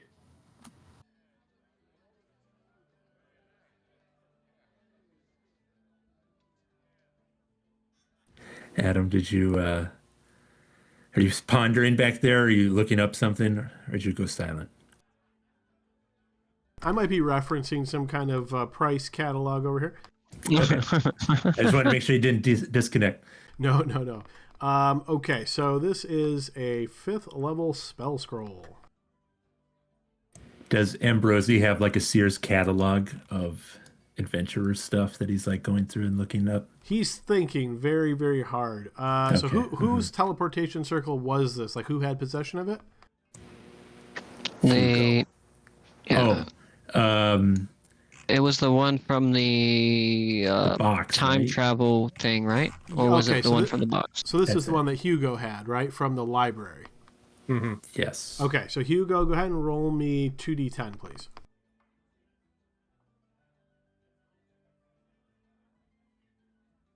He sort of looks at it, thinks over how you've described this, and kind of gives a shrug. And I might be able to get this in front of somebody who would buy it for a reasonable amount, but it's likely going to take me quite some time.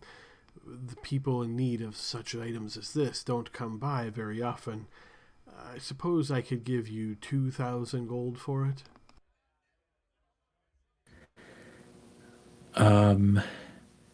It's kind of a bummer on that roll. It could have been a lot higher. I'll look Gross. over at Hugo. You're rolling in it, man. I think that's a fair price, but I don't know. I think maybe we should keep it just to be on the safe side.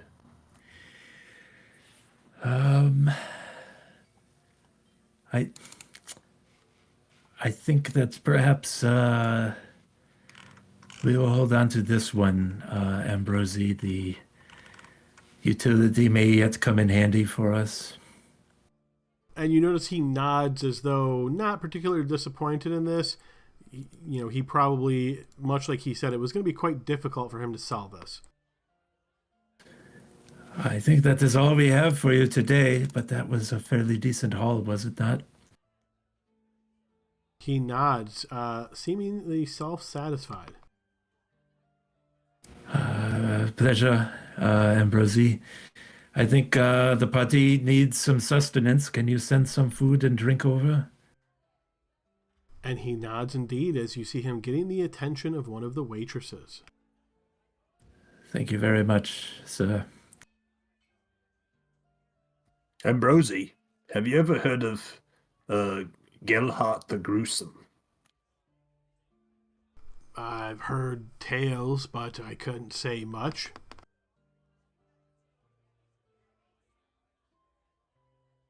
I mean, I figure his Scarlet Citadel's so close. Does he have anything to do with that place? And you notice he nods. Yes, I've heard that he's has some monsters and thieves or bandits or something under his control.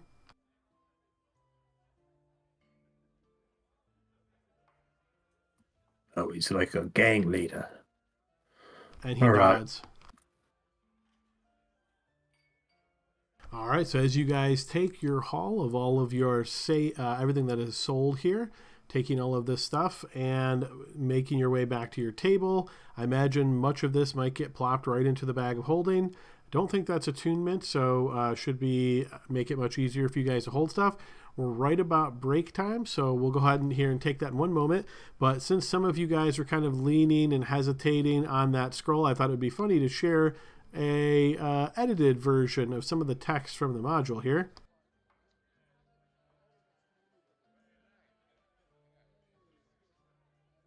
So with that in mind, let us go ahead and take our 15-minute break, and we'll meet on the other side. Good call. All right. All right, see you guys back in 15.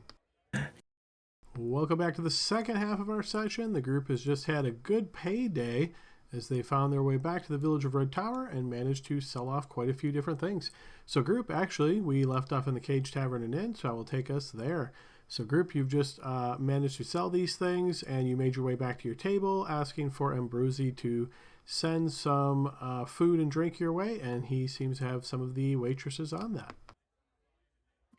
Hey, no debt for us. That was quick. Yeah. I'm surprised. Well, Thank God. yeah, potions must be worth a lot more money than we expected. I imagine so. Maybe we could have made more selling it ourselves, but I think it's better to not be in the money man's grasp anymore. Well, I'd say it was a pretty successful day. We took down pretty much everything on that second level. That's true. We can make that a base of operations as we delve deeper. Because imagine, we find a few more of these potions. We're set.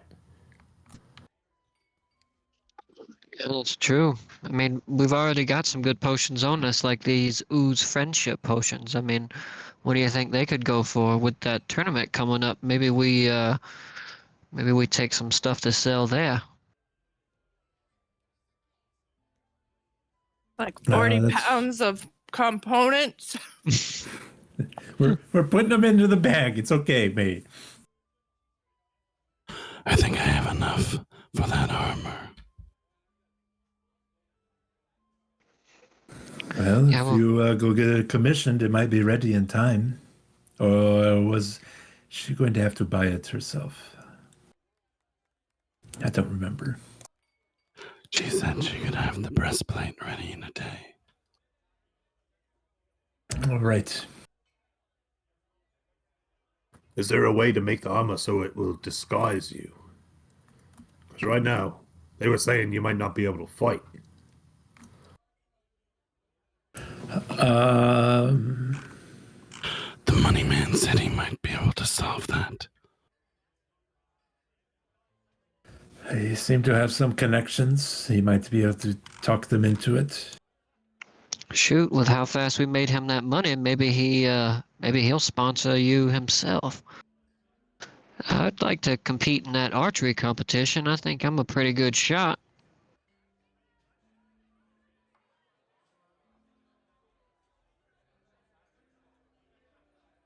Well, Proudglaive is a dangerous place, though. You know, we have to really consider all things about whether we want to go there or not.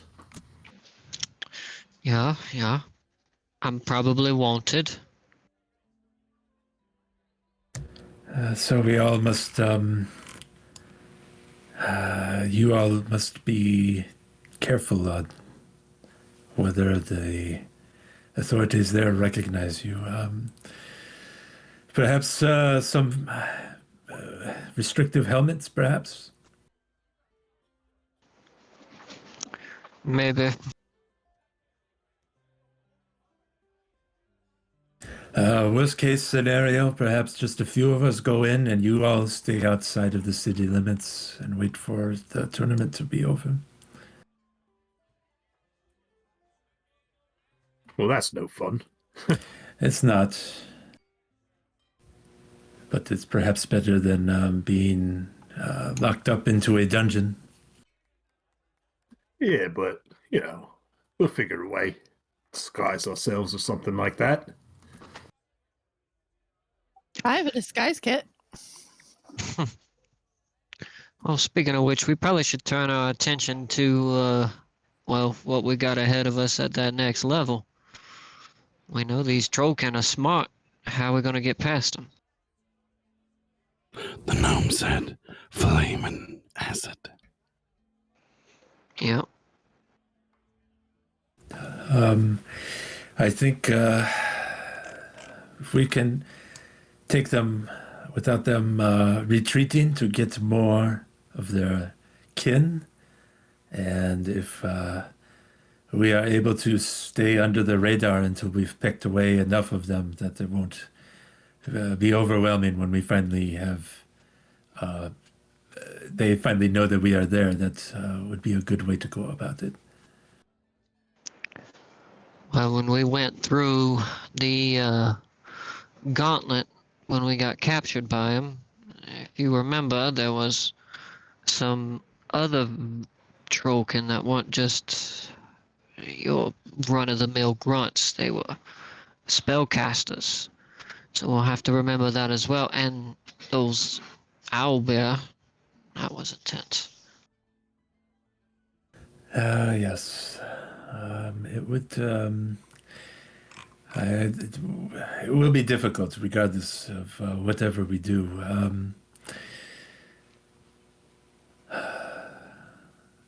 Matt, I'm trying to think of a way. I won't return until we have a way to deal with them. Adam, can you go look around the tavern for that woman that was staring at us before? You sure can. Blind check, please.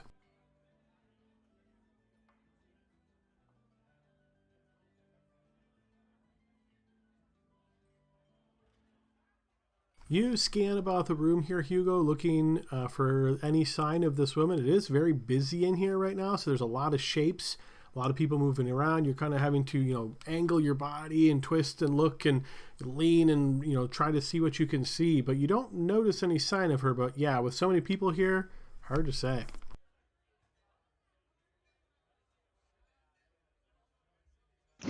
Well, I have an idea.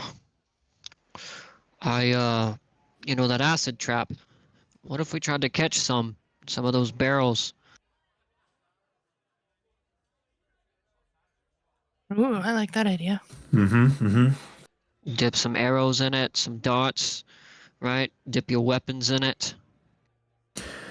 They may eat the weapons. We might need something more specific, or throwaway weapons that we do not care about.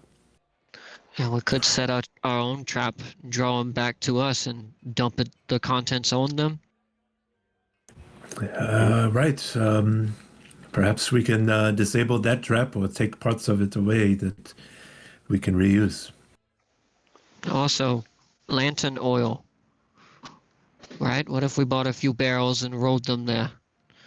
You could devise some kind of fuse into the bunghole of the barrel, roll it down the stairs.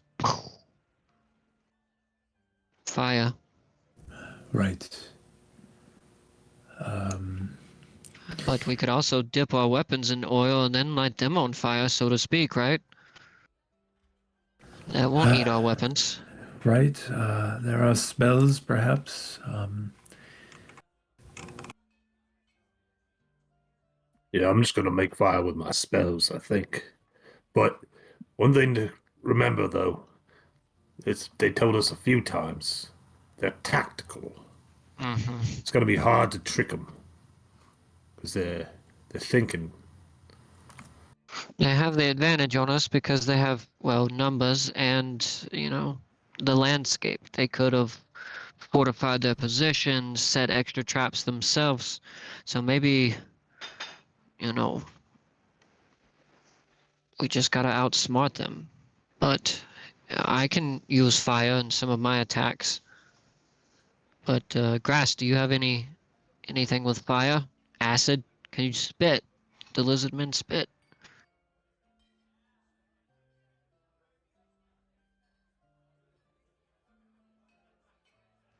No? You don't spit? He does Grass have must those, be eating that goose. he does have those magical thorns. That's true. I don't talk while I eat, Elliot.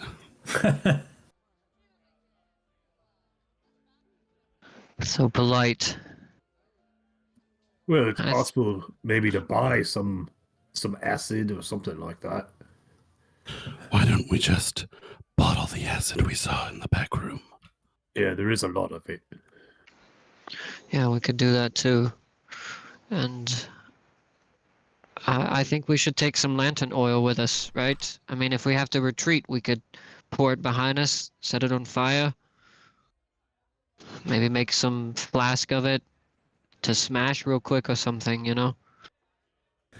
I can ask Ambrosi if he has perhaps a pony keg of lantern oil, or we can see if he has any other. He may have magical items that perhaps might be useful. Yeah, that's true. But Graska, I don't think we're going to go in there empty-handed. I mean, we have a good idea of what they're capable of. They hit hard, and, well, the next thing is those Lich Hounds. We know that the silver will work on them,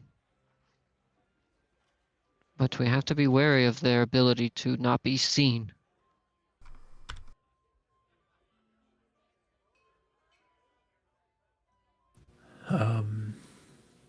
If we're found, their bird beasts will tear us apart.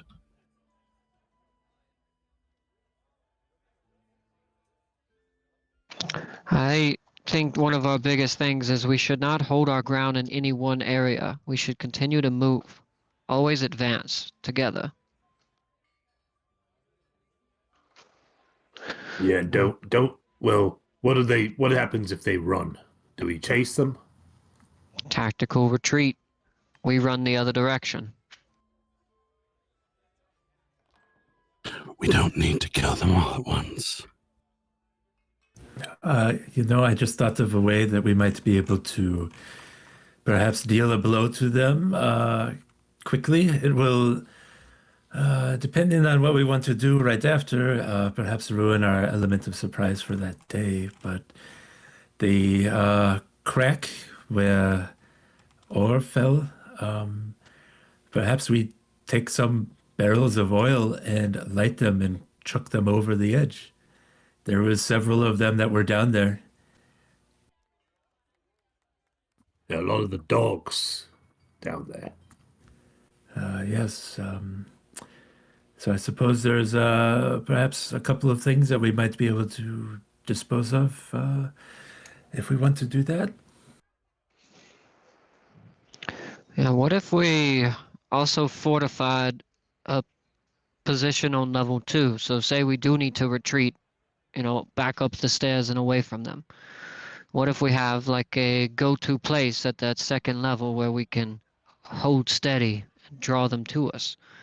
Maybe we take some extra time before we go down to flip some tables or something,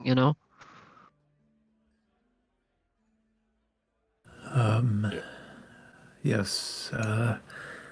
Perhaps one of the vats of where that ooze came out might be useful.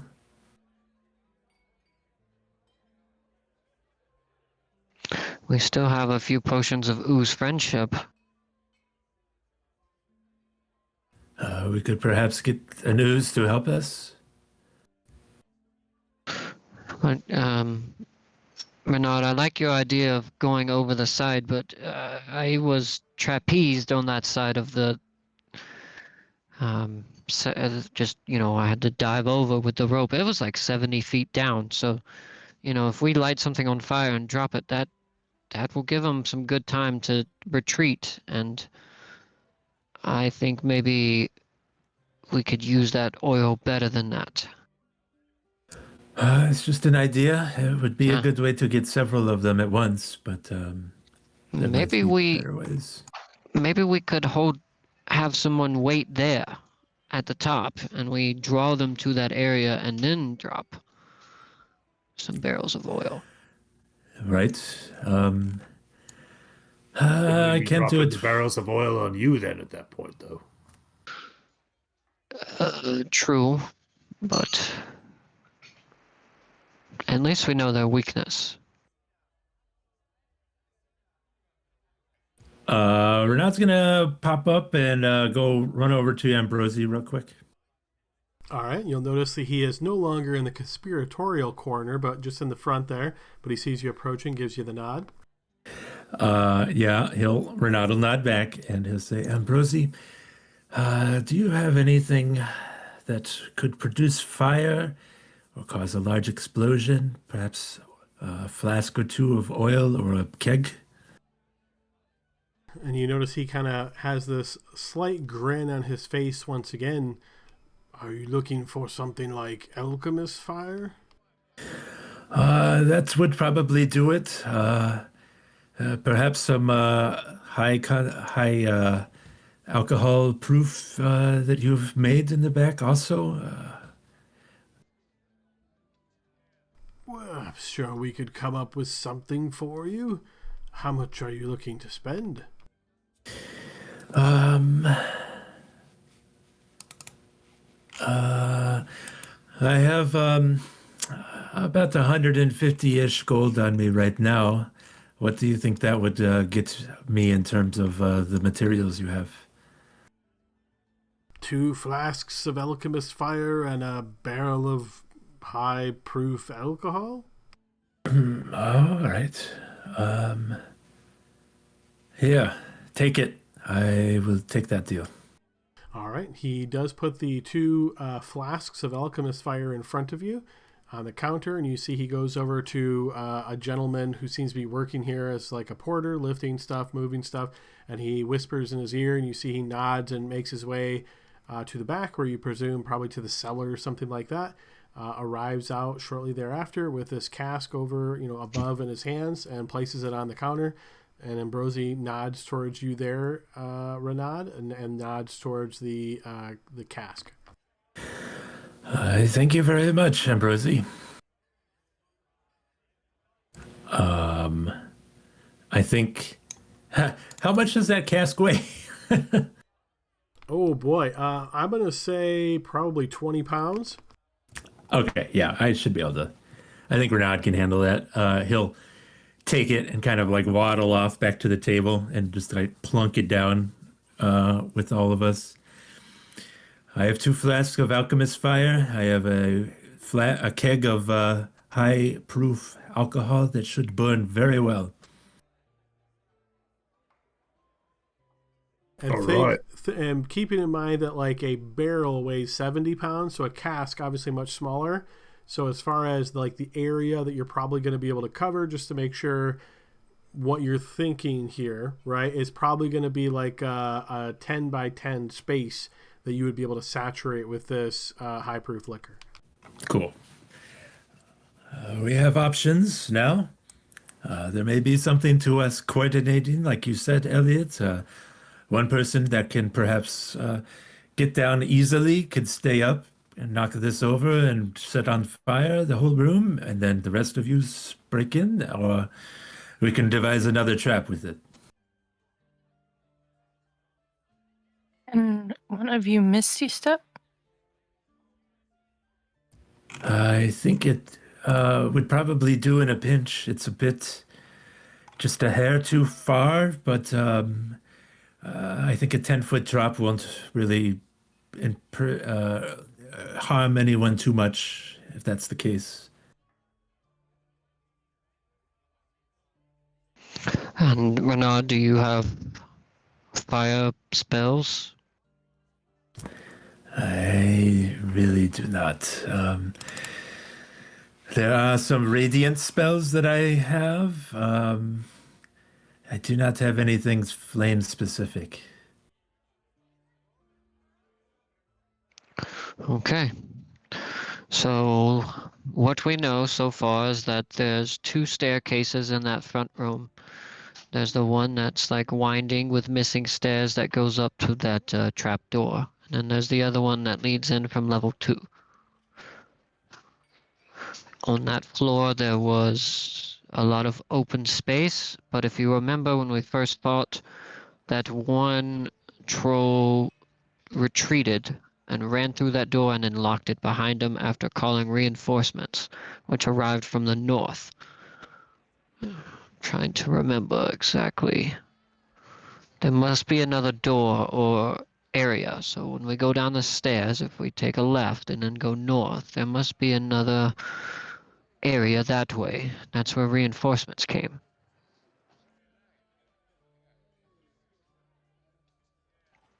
Also, if they have any guards posted in that area, we should take them out before they can run. That should be a priority. We shouldn't allow them to call reinforcements. If they do call reinforcements, I believe that's when we initiate a tactical retreat and we find better ground. Maybe we try to hide. And that weird elven priestess, she came from somewhere, and she mentioned some person that she served. So you gotta be careful. There's other people involved. Exactly. We don't want to just completely give ourselves away right away, but I think having a backup plan to retreat back up the stairs to level 2 and then kind of hold a more fortified position will give us an advantage because they can only come one way at that point. So maybe we try to purposefully draw them back up the stairs.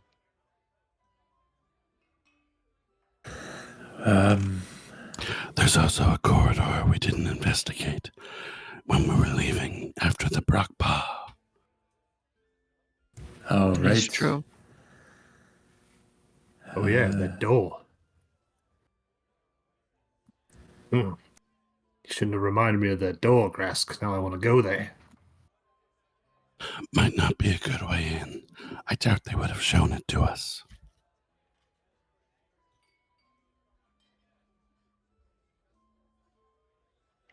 So what are we thinking? Are we thinking sneak in, try to catch a few of them by surprise, set a few little fire traps? Or are we thinking draw them up to level 2? If they are smart, they will probably not pursue. I'm sure wish to kill us, but they also are probably quite secure in their knowledge of that level and their numbers. So it may be difficult to lure, but maybe the 2 times that we've been there, we've managed to get caught or escape. So it's hard to tell what their reaction will be. I think we go in, we hit hard, we don't leave any survivors to go and run more, and get more. Because if we try to entice them up the stairs, they're either not going to come or they're just going to get all their buddies to come. So maybe we leave level 2 retreat as like a fail-safe. As our last resort, we all retreat back up the stairs to level 2. But I like it, Hugo. I like go right in, try to do as much as we can, as quick as we can, without them getting any reinforcements. But we can't linger in one area too long. Isn't this essentially what you guys did when you entered with that paladin that died? Don't know who you're talking about. Well, the difference between that time and this time is we didn't know anything about who we were fighting. We didn't know about invisible lich hounds or highly tactical Troken, and we were disorganized ourselves, but it sounds like we've got a plan and we know their weakness, acid and fire. The other thing is that in that fight, several of them escaped to get their friends.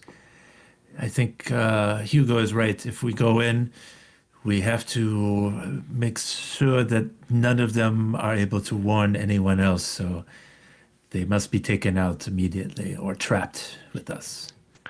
Well, I've got that expeditious retreat that I can cast on myself. So maybe I'll take the responsibility of any runners, and I'll run them down and try to take them out before they keep moving forward. I can likely chain one as well. I can try to copy one of these spells from the gnome's book. I think if I can master it, I can make a web appear that will slow people down. That would be very useful. Have any of you ever attacked an enemy camp before? Yes. But I was in the military when it happened.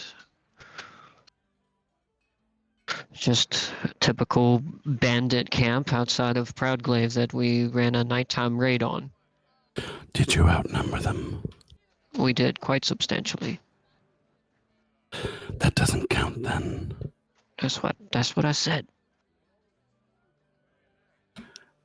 Our enemies effectively in a fortress. They have the defended position.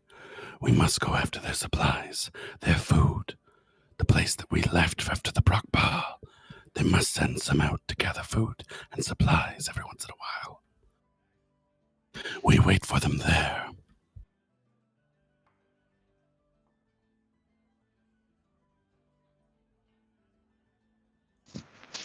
It's a bit more tactical. I like it. But what if they go down to collect food? Then we've only lost a day camping out. And then we can check out that door, too. Does anybody remember, as this is sort of the plan you guys are aiming right now, I don't know if you guys will recall this or not, but when you left through that way and you spotted that door, then you made your way out and you guys were disheveled and in not a good state after having been tortured and embarrassed by the creatures.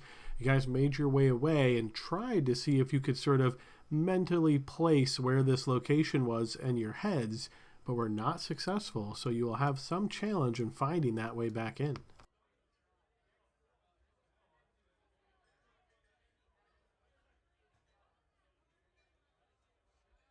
We will also have to find the place. I'm afraid I was very distraught when we left, so it is not a guarantee that we can retrace our steps. I have an excellent memory for maps and geography. Are you some sort of outlander?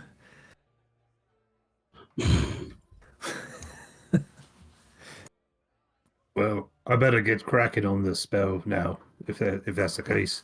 It's going to take me quite a bit of time here. And you see Hugo pulls out a little pair of spectacles. Did they make his eyes really big? Yeah, bigger than normal. All right, I suggest that we all just rest up for the rest of the evening, and tomorrow we'll try and find our way back to that tunnel. And if we can't, then we'll, I suppose, go through the other way. I need to speak to the money man and the blacksmith. I can go with you to the blacksmith. Go get them. Could I borrow 5 gold from somebody? You just got 150. You need more? I only have 99. Yeah, Renaud gives you 5. We still have that writ, guys. Just so everybody knows, that's kind of like communal, ain't it? The writ has 628 gold pieces and 105 silver pieces. Well, just to go back to what Hugo said, I think earlier we got 133 each, and then we all got 47.5 each. Mm-hmm. So is that 99 after subtracting something else? Oh, I think I just missed 100 there. So I must have had 199. Is that how much we got? We everybody just received 150 gold and like 12 silver. Okay, total. Okay. Me too. Yep, everybody. Sebastian also. So let me make a quick suggestion here, guys. How about we do, so it seems like you guys like to do this in Discord. If I create a channel called Treasure Distribution, and then if somebody divides the treasure and says how much everybody gets there, give a thumbs up to indicate that you've added it to your sheet, and then we'll always have a record to make sure everybody's up to speed. Alternatively, does someone want to keep track of all the money? That's also an option. We could do a handout or something. I could do that. I mean, I've been keeping all the loot and everything in my notes, so if you guys want me to be accountant, I could be accountant also. You're hired. Okay. I'm confused. I'm super confused. So should I tell you all of the money that I came into this with, and then you I'm super confused. I'm sorry. Whatever money you started with your character is yours. In addition, you got 150 gold and 11 silver. Yeah, so to from our that recent point, endeavors. I think I go back to the I'm first already suggestion. at 45. So now I got to go back and figure out what 150 minus 45 is. Is that right? Or 47? Yeah, just 47 105. and a half. Okay. So let's try the channel thing out. And if you want to keep a handout or something separate, Elliot, as those things are found, you can certainly do that. But I think having everybody update their own sheets keeps it the responsibility of each individual person, and then there's not a confusion if someone's like, well, wait a minute, I had this more or that more kind of thing. Sure, yeah, that's no problem. I will keep track of everything just as an extra verification, though. Alrighty, perfect. So I just created a treasure distribution, and then as things are found, we can just type them in there. So for example, if it's like 500 gold, and then if someone wants to type in, okay, everybody's getting X amount of this, you'll type that in, and then we'll get thumbs up from everybody indicating that they've updated their sheet. Cool. Sounds good. All right, good deal. So I heard that Grask and somebody else wants to go to the smithy. I got to I'll go talk with to the him. money man first because I need to know if he got me away into the tournament. So looking around the Cage Tavern Inn, you don't spot the money man in his spot where there was that kind of table added on to the bar counter, and he was behind there before. You do recall he said that he was going to be in town for until the tournament, so he doesn't seem to be here at the moment, but he's likely somewhere around in the village. I'll have to find him another time. All right, let's head to the smithy. All right, group. So you exit out of the Cage Tavern Inn, those that you wish to head to the smithy, and make your way across town, heading in that direction.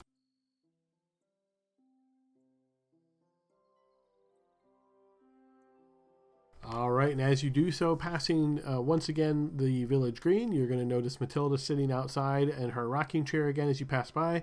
She just gives you a friendly nod as she's sipping on a small cup of tea. You guys pass by the outer wall and make your way to the smithy, where you notice the smith there, sweat pouring down her brow as she is currently hammering on a piece of metal. Hello. It's us again. You notice she raises her head, looking towards you. Yeah, do you want to purchase something more? Yeah, my friend here, I think he wants that armor you guys talked about last time. And she looks over towards you, Grask, and did you decide to go with the breastplate, or are you holding out for the half plate? I can't afford the half plate. I have the gold for the breastplate. I'll go with that. And you notice she nods and holds her hand out expectantly. And I will hand over the 400 gold. Okay, excellent. She will take that from you, counting it briefly as you're handing it over, and then stores it away safely in a small lock chest near the workplace. You notice she kind of heads in this little area of the smithy and exits out with a suit of, or not a suit, but a breastplate. And you notice she has this sort of little smile on her face as she does, and she holds it up against you. And if any of you guys seem a bit surprised, knowing that she would have to create this, you notice she kind of gives you this sort of knowing look and says, I knew you'd be back. And you see she just kind of puts it up against you and does some quick measurements and nods at her own satisfaction of how this is crafted and hands it over to you. It's perfect. Thank you. And she nods and says, I hope it'll serve you well. Do you got any silver ammunition, crossbow bolts, silver arrows, anything like that? You guys bought all the silver stuff I had last time. I think I might have a silver dagger around here. That's about it. Well, I'll take that if you got it. Yeah, let me go double check. You see she heads back in. You hear some clanging of metal and moving around, and she comes out holding this silver dagger, and you see her look around for a moment. She grabs this small dagger sheath off of the counter, just kind of slides it in, hands it over to you, and says, let's call it 105 gold. All right. And you wouldn't happen to have any kind of special made arrows? To put it this way, I'm trying to light a fire from a faraway distance. You have anything like that? And you see she looks towards you and says, "Do I look like some kind of alchemist boy?" No, no. I was thinking something more mechanical, but no worries. Do you have a short bow? Yeah, I got a short bow. How much for the short bow? You see she sort of steps back. Let's call it 25 gold. And a quiver arrows? I'll throw that in for you. And you see she kind of moves in, and once again in the smithy, pulls some stuff off, grabs some arrows, and you see her kind of individually putting them into one of these quivers and hands it over. Thank you. She gives you a nod. Anything else you guys need? No. You got any lantern oil? Cask of it or anything like that? I've got some of for my own, but I would probably check back in with Cage Tavern, and they have more of that kind of stuff. All right. Thank you. And she gives you a nod. If you wish to purchase that, we can assume you've head back into the Cage Tavern Inn, just deduct the fee and add it to your sheet. All right, guys, so have equipped up a bit here. Is there anything else you're wanting to do? I'm assuming you guys do want to spend the night overnight here, get your long rest in, and get your level applied before leaving? Yep. Is there anything else anybody wants to do in the village before that? Okay, hearing nothing, I am going to apply a long rest, as we will assume you guys spend the rest of the day here resting and relaxing, unwinding, stretching, and working on your muscles, all that fun stuff. Long rest will be applied momentarily, and Grask, I will need you to give me a Constitution saving throw. I'm gonna use my inspiration. Okay. Yes, you succeed on this and don't suffer any ill effects from this lingering disease. If you crit it, do you become patient 0 for it? That might be a new house rule one day, but not quite yet.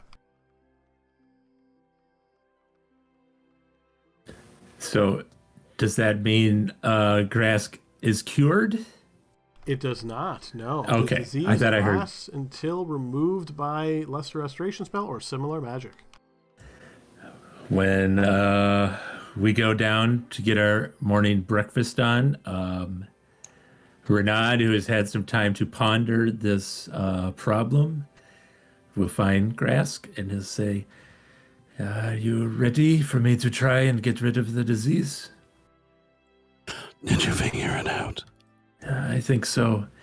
Like the priest said, though, that it will still depend mostly on you and your abilities. So I guess keep that in mind. But if it doesn't work this time, we can keep trying. Good.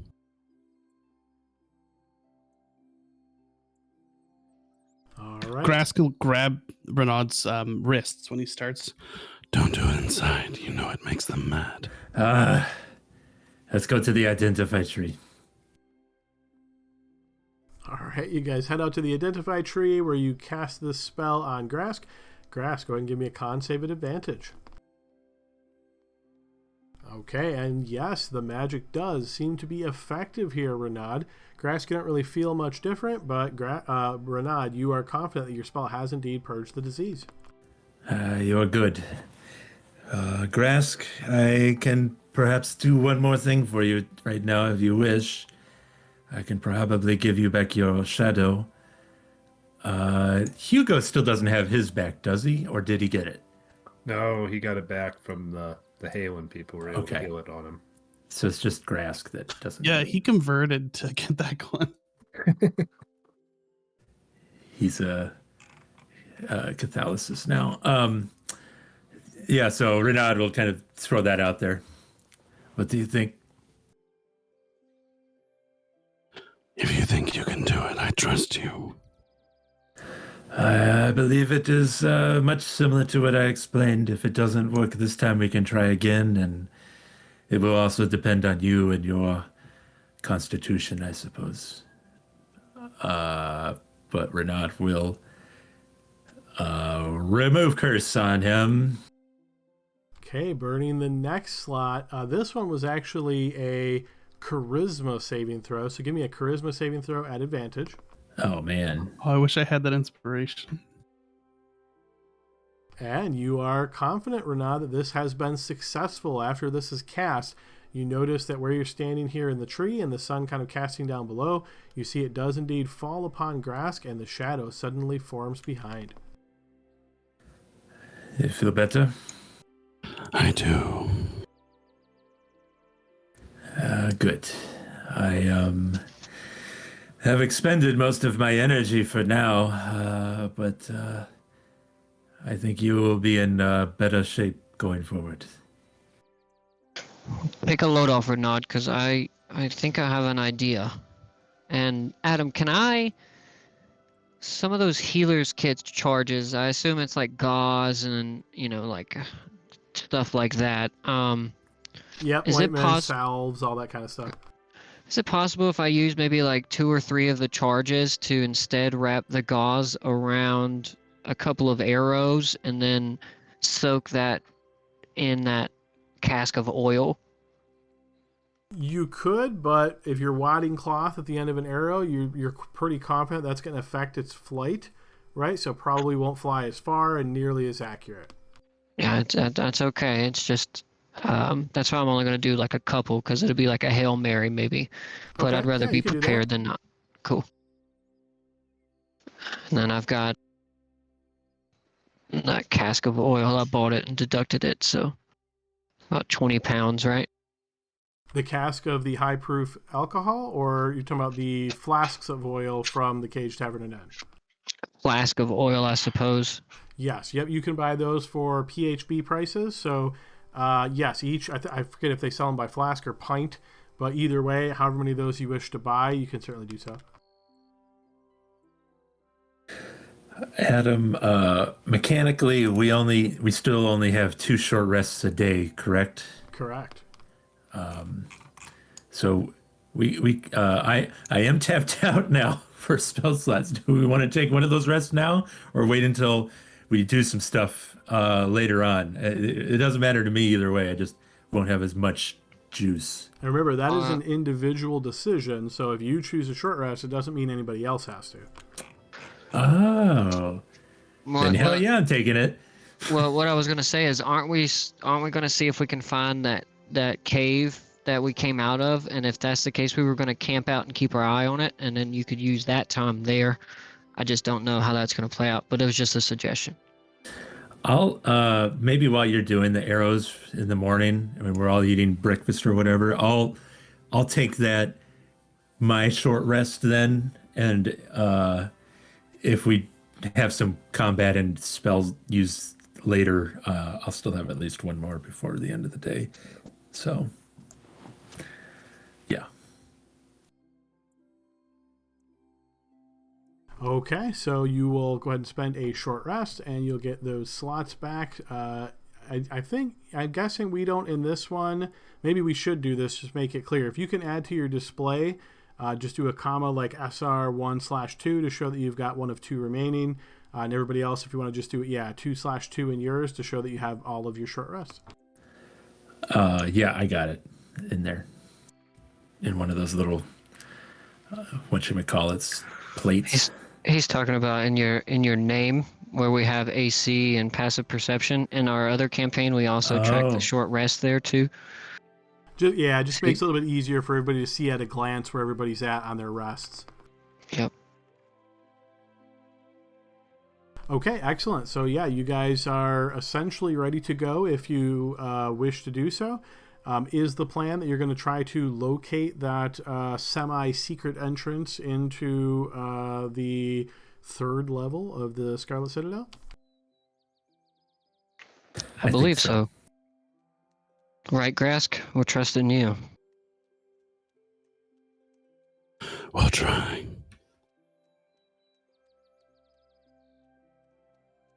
All right. Is there anything else anybody wants to do in the village before leaving? To do so, you're going to click the gear icon in the top right corner, and you're going to notice under the personalization and display heading, there's a box for display name. Elliot is taking the accounting, and then we've got the treasure distribution channel. Did anyone want to do or screw around with the bag of holding? I think it should be whoever's out on the front line, because if that thing gets pierced or torn, then everything in it's coming out. So Grask or myself or Mei even shouldn't hold it. It should be either Hugo or you, or not, because you guys are in the back. Up to you, Noah. I don't mind doing it. Yeah, you can hold on to it. Okay, I'll do that. You're gonna be the item account now, though. Yeah. Well, the identify tree is like practically Renaud's second home, so. All right, so Hugo, you're holding on to the teleportation scroll, though, right? Yeah, I'll hold on to that. I think I might be one of the only people that he could possibly use it. I think I'm not sure. Is that how eventually. scrolls work? Do they have to be on your spell list or whatever? To use a scroll with no chance of failure, it has to be on your spell list, and it has to be a level that you can cast. If it's beyond a level that you can cast, there is a chance of failure, if I remember correctly. There is, yeah. It like depending on how many levels above, it's a certain amount of percentage of failing, but it's better because none of the rest of us can cast it. I don't think so. Oh yeah, I just looked. It's not on my list. Yeah, so I just tracked down the rules here real quick. So if the spell is on your class's spell list, but of a higher level than you can normally cast, you must make an ability check using your spellcasting ability to determine whether you can cast it successfully. The DC equals 10 plus the spell's level. On a failed check, the spell disappears from the scroll with no other effect. Man, that would be a bummer. Let's hope that doesn't happen. I'll hold on to it. It's pretty. I like all the writing.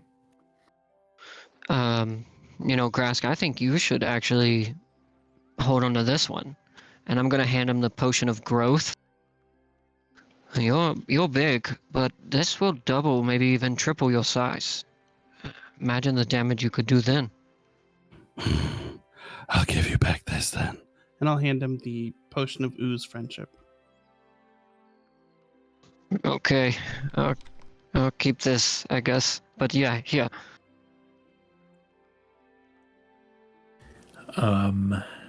Next question, Adam. The alchemist fire. What kind of? That a ranged attack. So really, it should be someone that can throw things really well, like May and maybe Elliot. So the trick with the alchemist fire is that if you're not proficient with it, because basically nobody's proficient unless you had some kind of special alchemist ability that made you proficient with these. So it's treated as an improvised weapon, meaning you won't have proficiency, and again, unless you have some special ability, but throwing it would be either strength or dex, your choice. I'll hand one of those potions over to May, and I'll hand the other one to Elliot. Thanks. And Elliot looks at the oil flask in one hand and the alchemist flask in the other hand and kind of smiles. Okay. Just don't forget which is which and drink the one. I don't think you should drink either one. This one might make you go blind. Adam, it said the alchemist fire would ignite if exposed to air. What do they smell like? And I will open it to find out. Wait a minute. So, No, I'm joking. No, I was just going to say, wait a minute. Did I just hear what I think I heard? Yeah, if you expose it to air, it explodes, but I'm going to smell it. I'm just so curious. Well, if you really want to find out. I'm an Ginger. Eldritch Blast. And push him away from us. Don't hurt the identified tree. I will blast away from the tree. Here, I brought 3 flasks of oil, so I'll keep one. Grask, here, you take one, and Mei, you take one. And, Hugo, if you can use fire, maybe we can coordinate, smashing this on somebody, and you hit them with the fire attack. All right. So And this if I'll is just like a Flask of just regular oil. Yeah, it's like it's like a clay urn, so to speak, right? So it can Okay. be broken.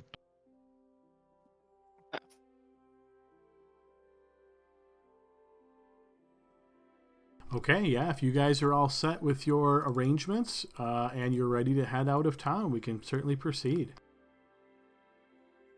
Let's go. So which entrance are we heading to? We're gonna try to find the one we came out of, right? Yeah. See what we come up with today. Over while the group is having breakfast, partway through and like as it ends, you guys see Grask just like blowed up, and he fattens up quite a bit to the point where it looks like his armor is a little tight now. The change is They're happening. allergic. No, this is good. Oh, is it from the ring? You're allergic? That cracked me up. No, it's from my people's heritage. Our bodies adapt to the environment we're in. So you have adapted to become bigger? To the cold. Good. It'll change next time I battle trans. Wow, that's crazy. Yeah, and he looks like almost painfully bloated in that armor. It's a great honor. God. Chris. Grask, could we ever go to your homeland, or would they just kill us on sight? I could offer my protection to you. It may help. It would be fascinating. I've never gone that way. Tell you what, if we make it through this, I would love to go visit your homeland, Graf. I can't go back for another year. And we all might be dead by then. But let's hope.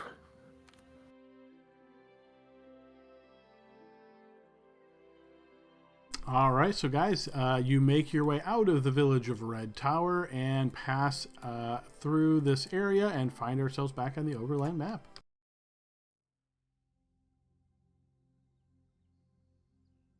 Okay, so you guys will likely recall when you were unceremoniously escorted from the third level. There was this sort of tunnel that arced upwards, and you guys climbed out of it, and you did spot this sort of strange door.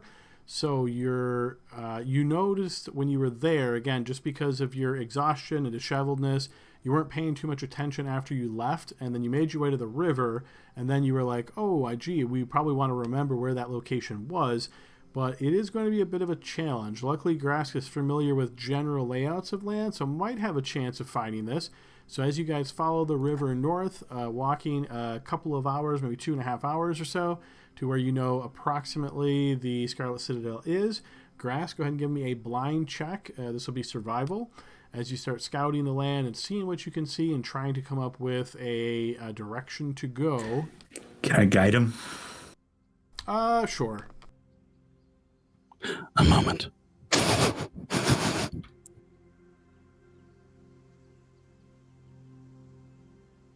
Oh, it looks like that did not come through. Did you have your token selected for that? I did. The option doesn't come up unless I have it selected. Let me try that. Maybe the scripts died. 1 sec.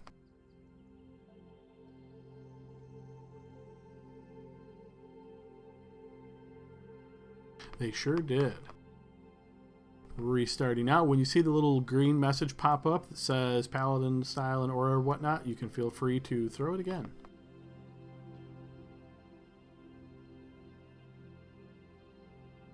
Darn scripts. Oh, there we go. That message should work now. And it did indeed. Okay, and guidance? Yeah, go ahead. D4. Okay, so Grask, as you spend some time here, even though you are magically guided by Renaud, based on this skill check total, I would say you are quite confident you are not going to be able to find this location easily. You would probably have to spend another couple of hours to be able to have a chance at another check. We're in the wrong spot. It'll take some time to find it. I mean, we still can just go through the normal way. Well, the hatch, right? Go through the hatch. Yeah, but that causes a lot of noise, and that staircase is sketchy. Yeah, that's true. I do like the idea of getting a couple of them when they go to get food. Although we don't even know if that's true, but if no one shows up, then we know they have food sourced from somewhere else. Yeah, it did. If you remember, a lot of their food was rotten, so who knows how long they keep hold of their crap, you know? Well, that's what we got, and we were prisoners. That is true. Okay, so it But now sounds they're- like the... Oh, sorry, go ahead. I was going to say, but now there's food on the second level that they can go get. Very possibly, yeah. So is the decision to spend a couple of extra hours scouting the land, seeing if there's any way that Grass can locate this entrance? Yeah, I mean, I don't see... We're not under any time constraint, so why not give it one more shot? Okay. So you spend a couple of more hours in this area, kind of walking the river up and down, trying to find that location that you first spotted when you guys made your way out there, knowing then that you would have to head west from there with the expectation that that's where it would be. So yeah, go ahead and give me another blind check, Grask. Guidance. It's just Renaud yelling guidance. Yeah, I will just tell you the guidance is not going to matter. You are not... Yes, you have no idea, Grass. You literally just rolled a 3 and a 2, by the way. So no, you are not sure where this is at all. You could try again in another couple hours. If you fail a third time in a row, I would say you're hopelessly never going to be able to find this. All right, I'm lost. Yeah, no worries. I mean, we all had gotten our ass kicked there. Look, let's just go in from up top. Or do we want to go back to the hatch? Now let's check out the second floor, make sure it's still clear for us, and then we'll go in through there. Food. All right, let's do it. Does May just say food? I Yeah, said you got guard a the little food. Oh, okay. I didn't hear the first part. All right, so it sounds like you guys want to make your way to the location that you're already familiar with, get there, and go down to at least the first level, and that's where maybe the first bit of danger perhaps could be, and then try to make your way down to the second level. Yeah. Yep. Okay, fair enough. And as nobody indicated one way or the other, were you hoping that Sebastian was going to come back with you on this trip? Oh, always. Okay, fair enough. So we will assume he's been in tow. So yeah. And until we manage to kill him off, yeah. All I right. mean, he's in the split. I'm making an executive decision. There's no debating this one. All right, fair enough. So he's been just a little quiet following behind you guys. But yes, you eventually make your way past the ruins and find that there's no concerns there. Get down to the first level. Now, do we tell Ushlox that we got rid of the little guy? You might take that as an invitation to move down a level, but I don't know if that is necessarily good or bad. He I still wanted think we to. should kill him. He wanted the little guy gone, so Yeah, I just don't know how much we should be helping Ushlox ourselves. You know what I mean? He's probably up to some wicked stuff down here, so we might want to just keep it to ourselves. He'll find out he's dead eventually. He may have information on Gellert. That's true. All right, but if we run into him, let's ask him.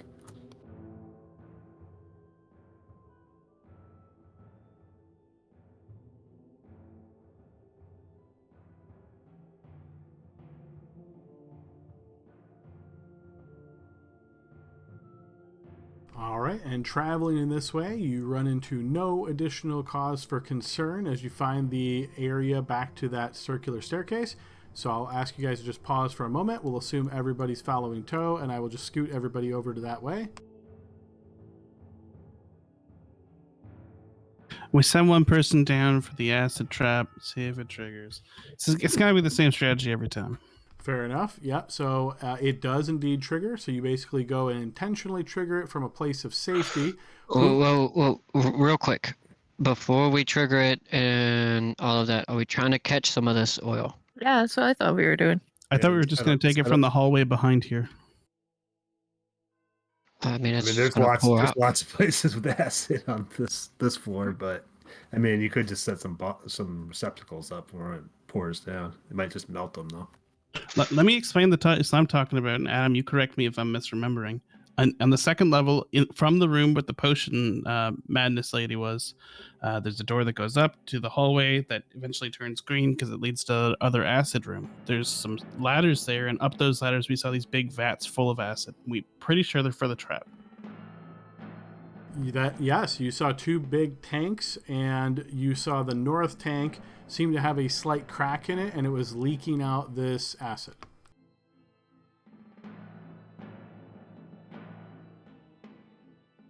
All right, we'll go get some from there if we need it then. So who wants to be the person to go down and intentionally trigger the trap? I think Hugo will do it. He's done it before, so he uses his mage hand to press down on it.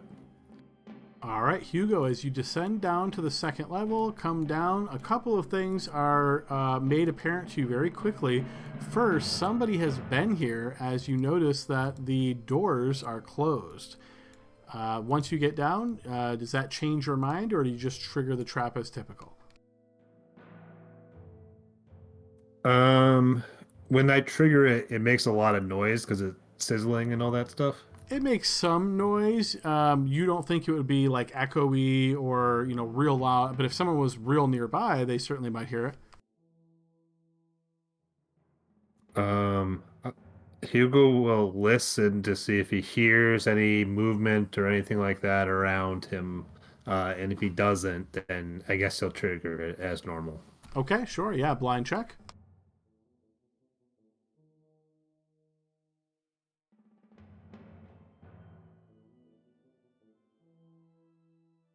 From where you're at, after you exit, you come down the circular stairs, you pass by the grates, and then you notice the door is closed, and then, this is curious. You start trying to be really careful and listen. You do hear this shout, a curt, really brief shout coming from the south. It is not in a language that you speak, but you seem to recall it was spoken by the Trollkin. Okay. Hearing that, I will jump back over the trap and run up the stairs to get back in touch with everybody else. But try to do it, sort of quietly. I mean, not too quiet, though. I mean, I'm trying to go for speed. Fair enough. Yeah, so you make your way quietly as you can up the circular staircase, finding yourself back where you are on the map proper now and able to fill in your team. Did Hugo manage to trip it, or did he leave it for now? He intentionally avoided tripping it. Okay.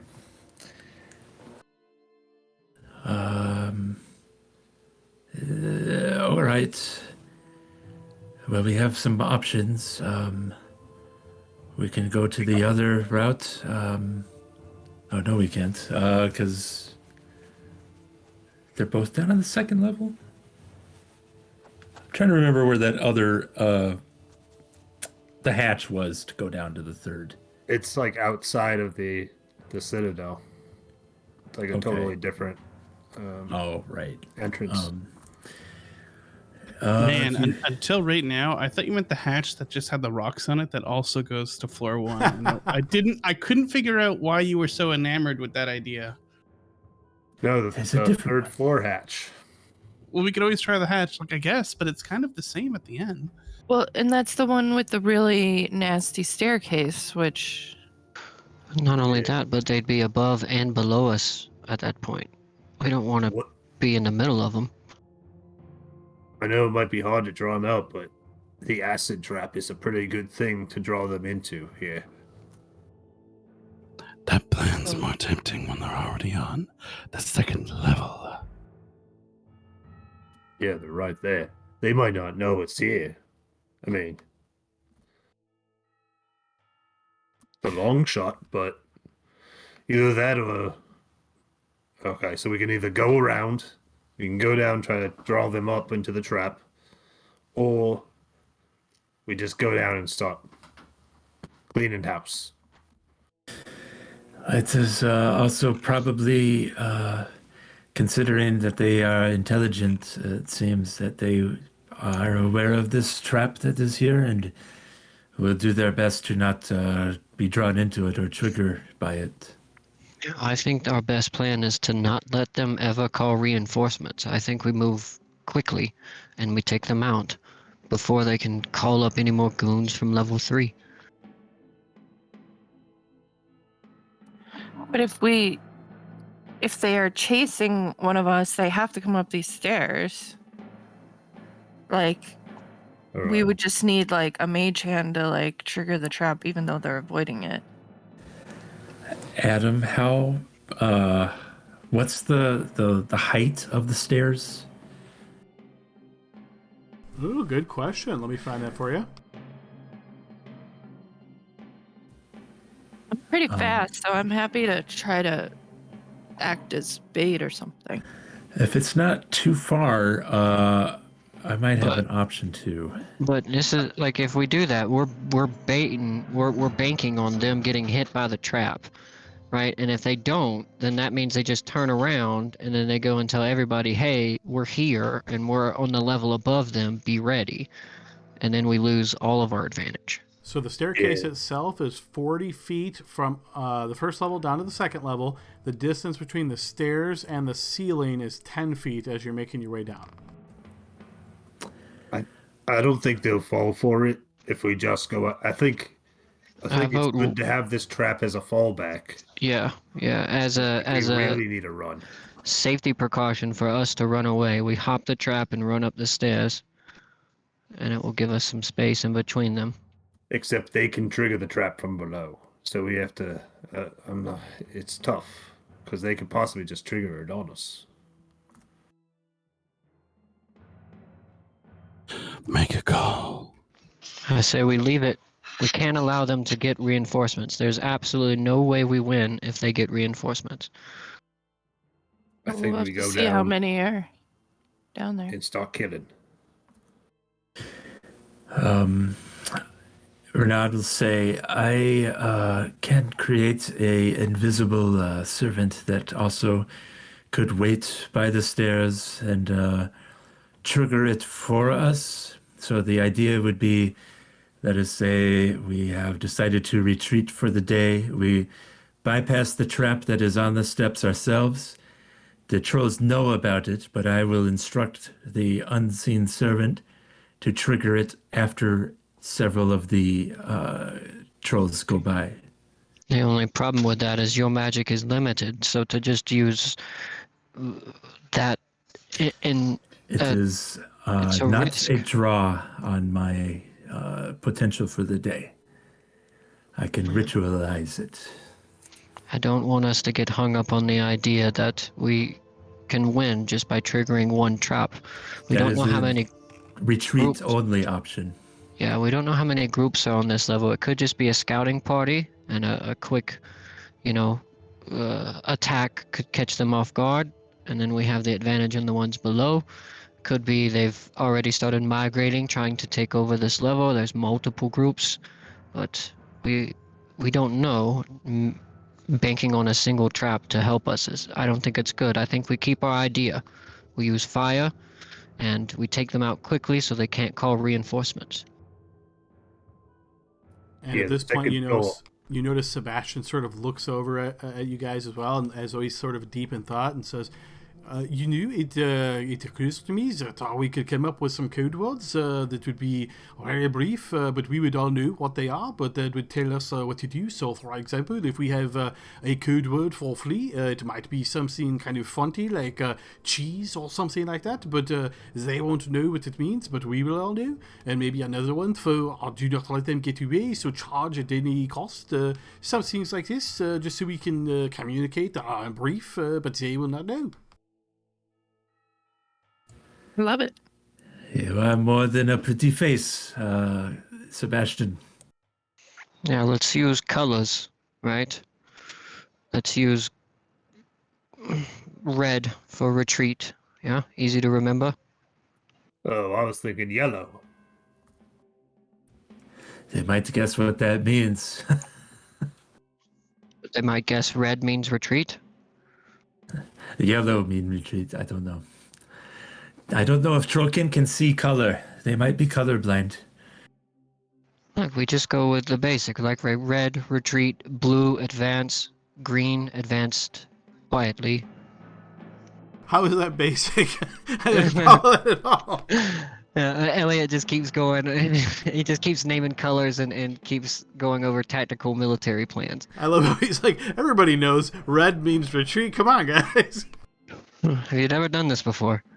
But let's just make sure we all know what the word for runaway is. Because that'll be the one that we really need to all be on the same page.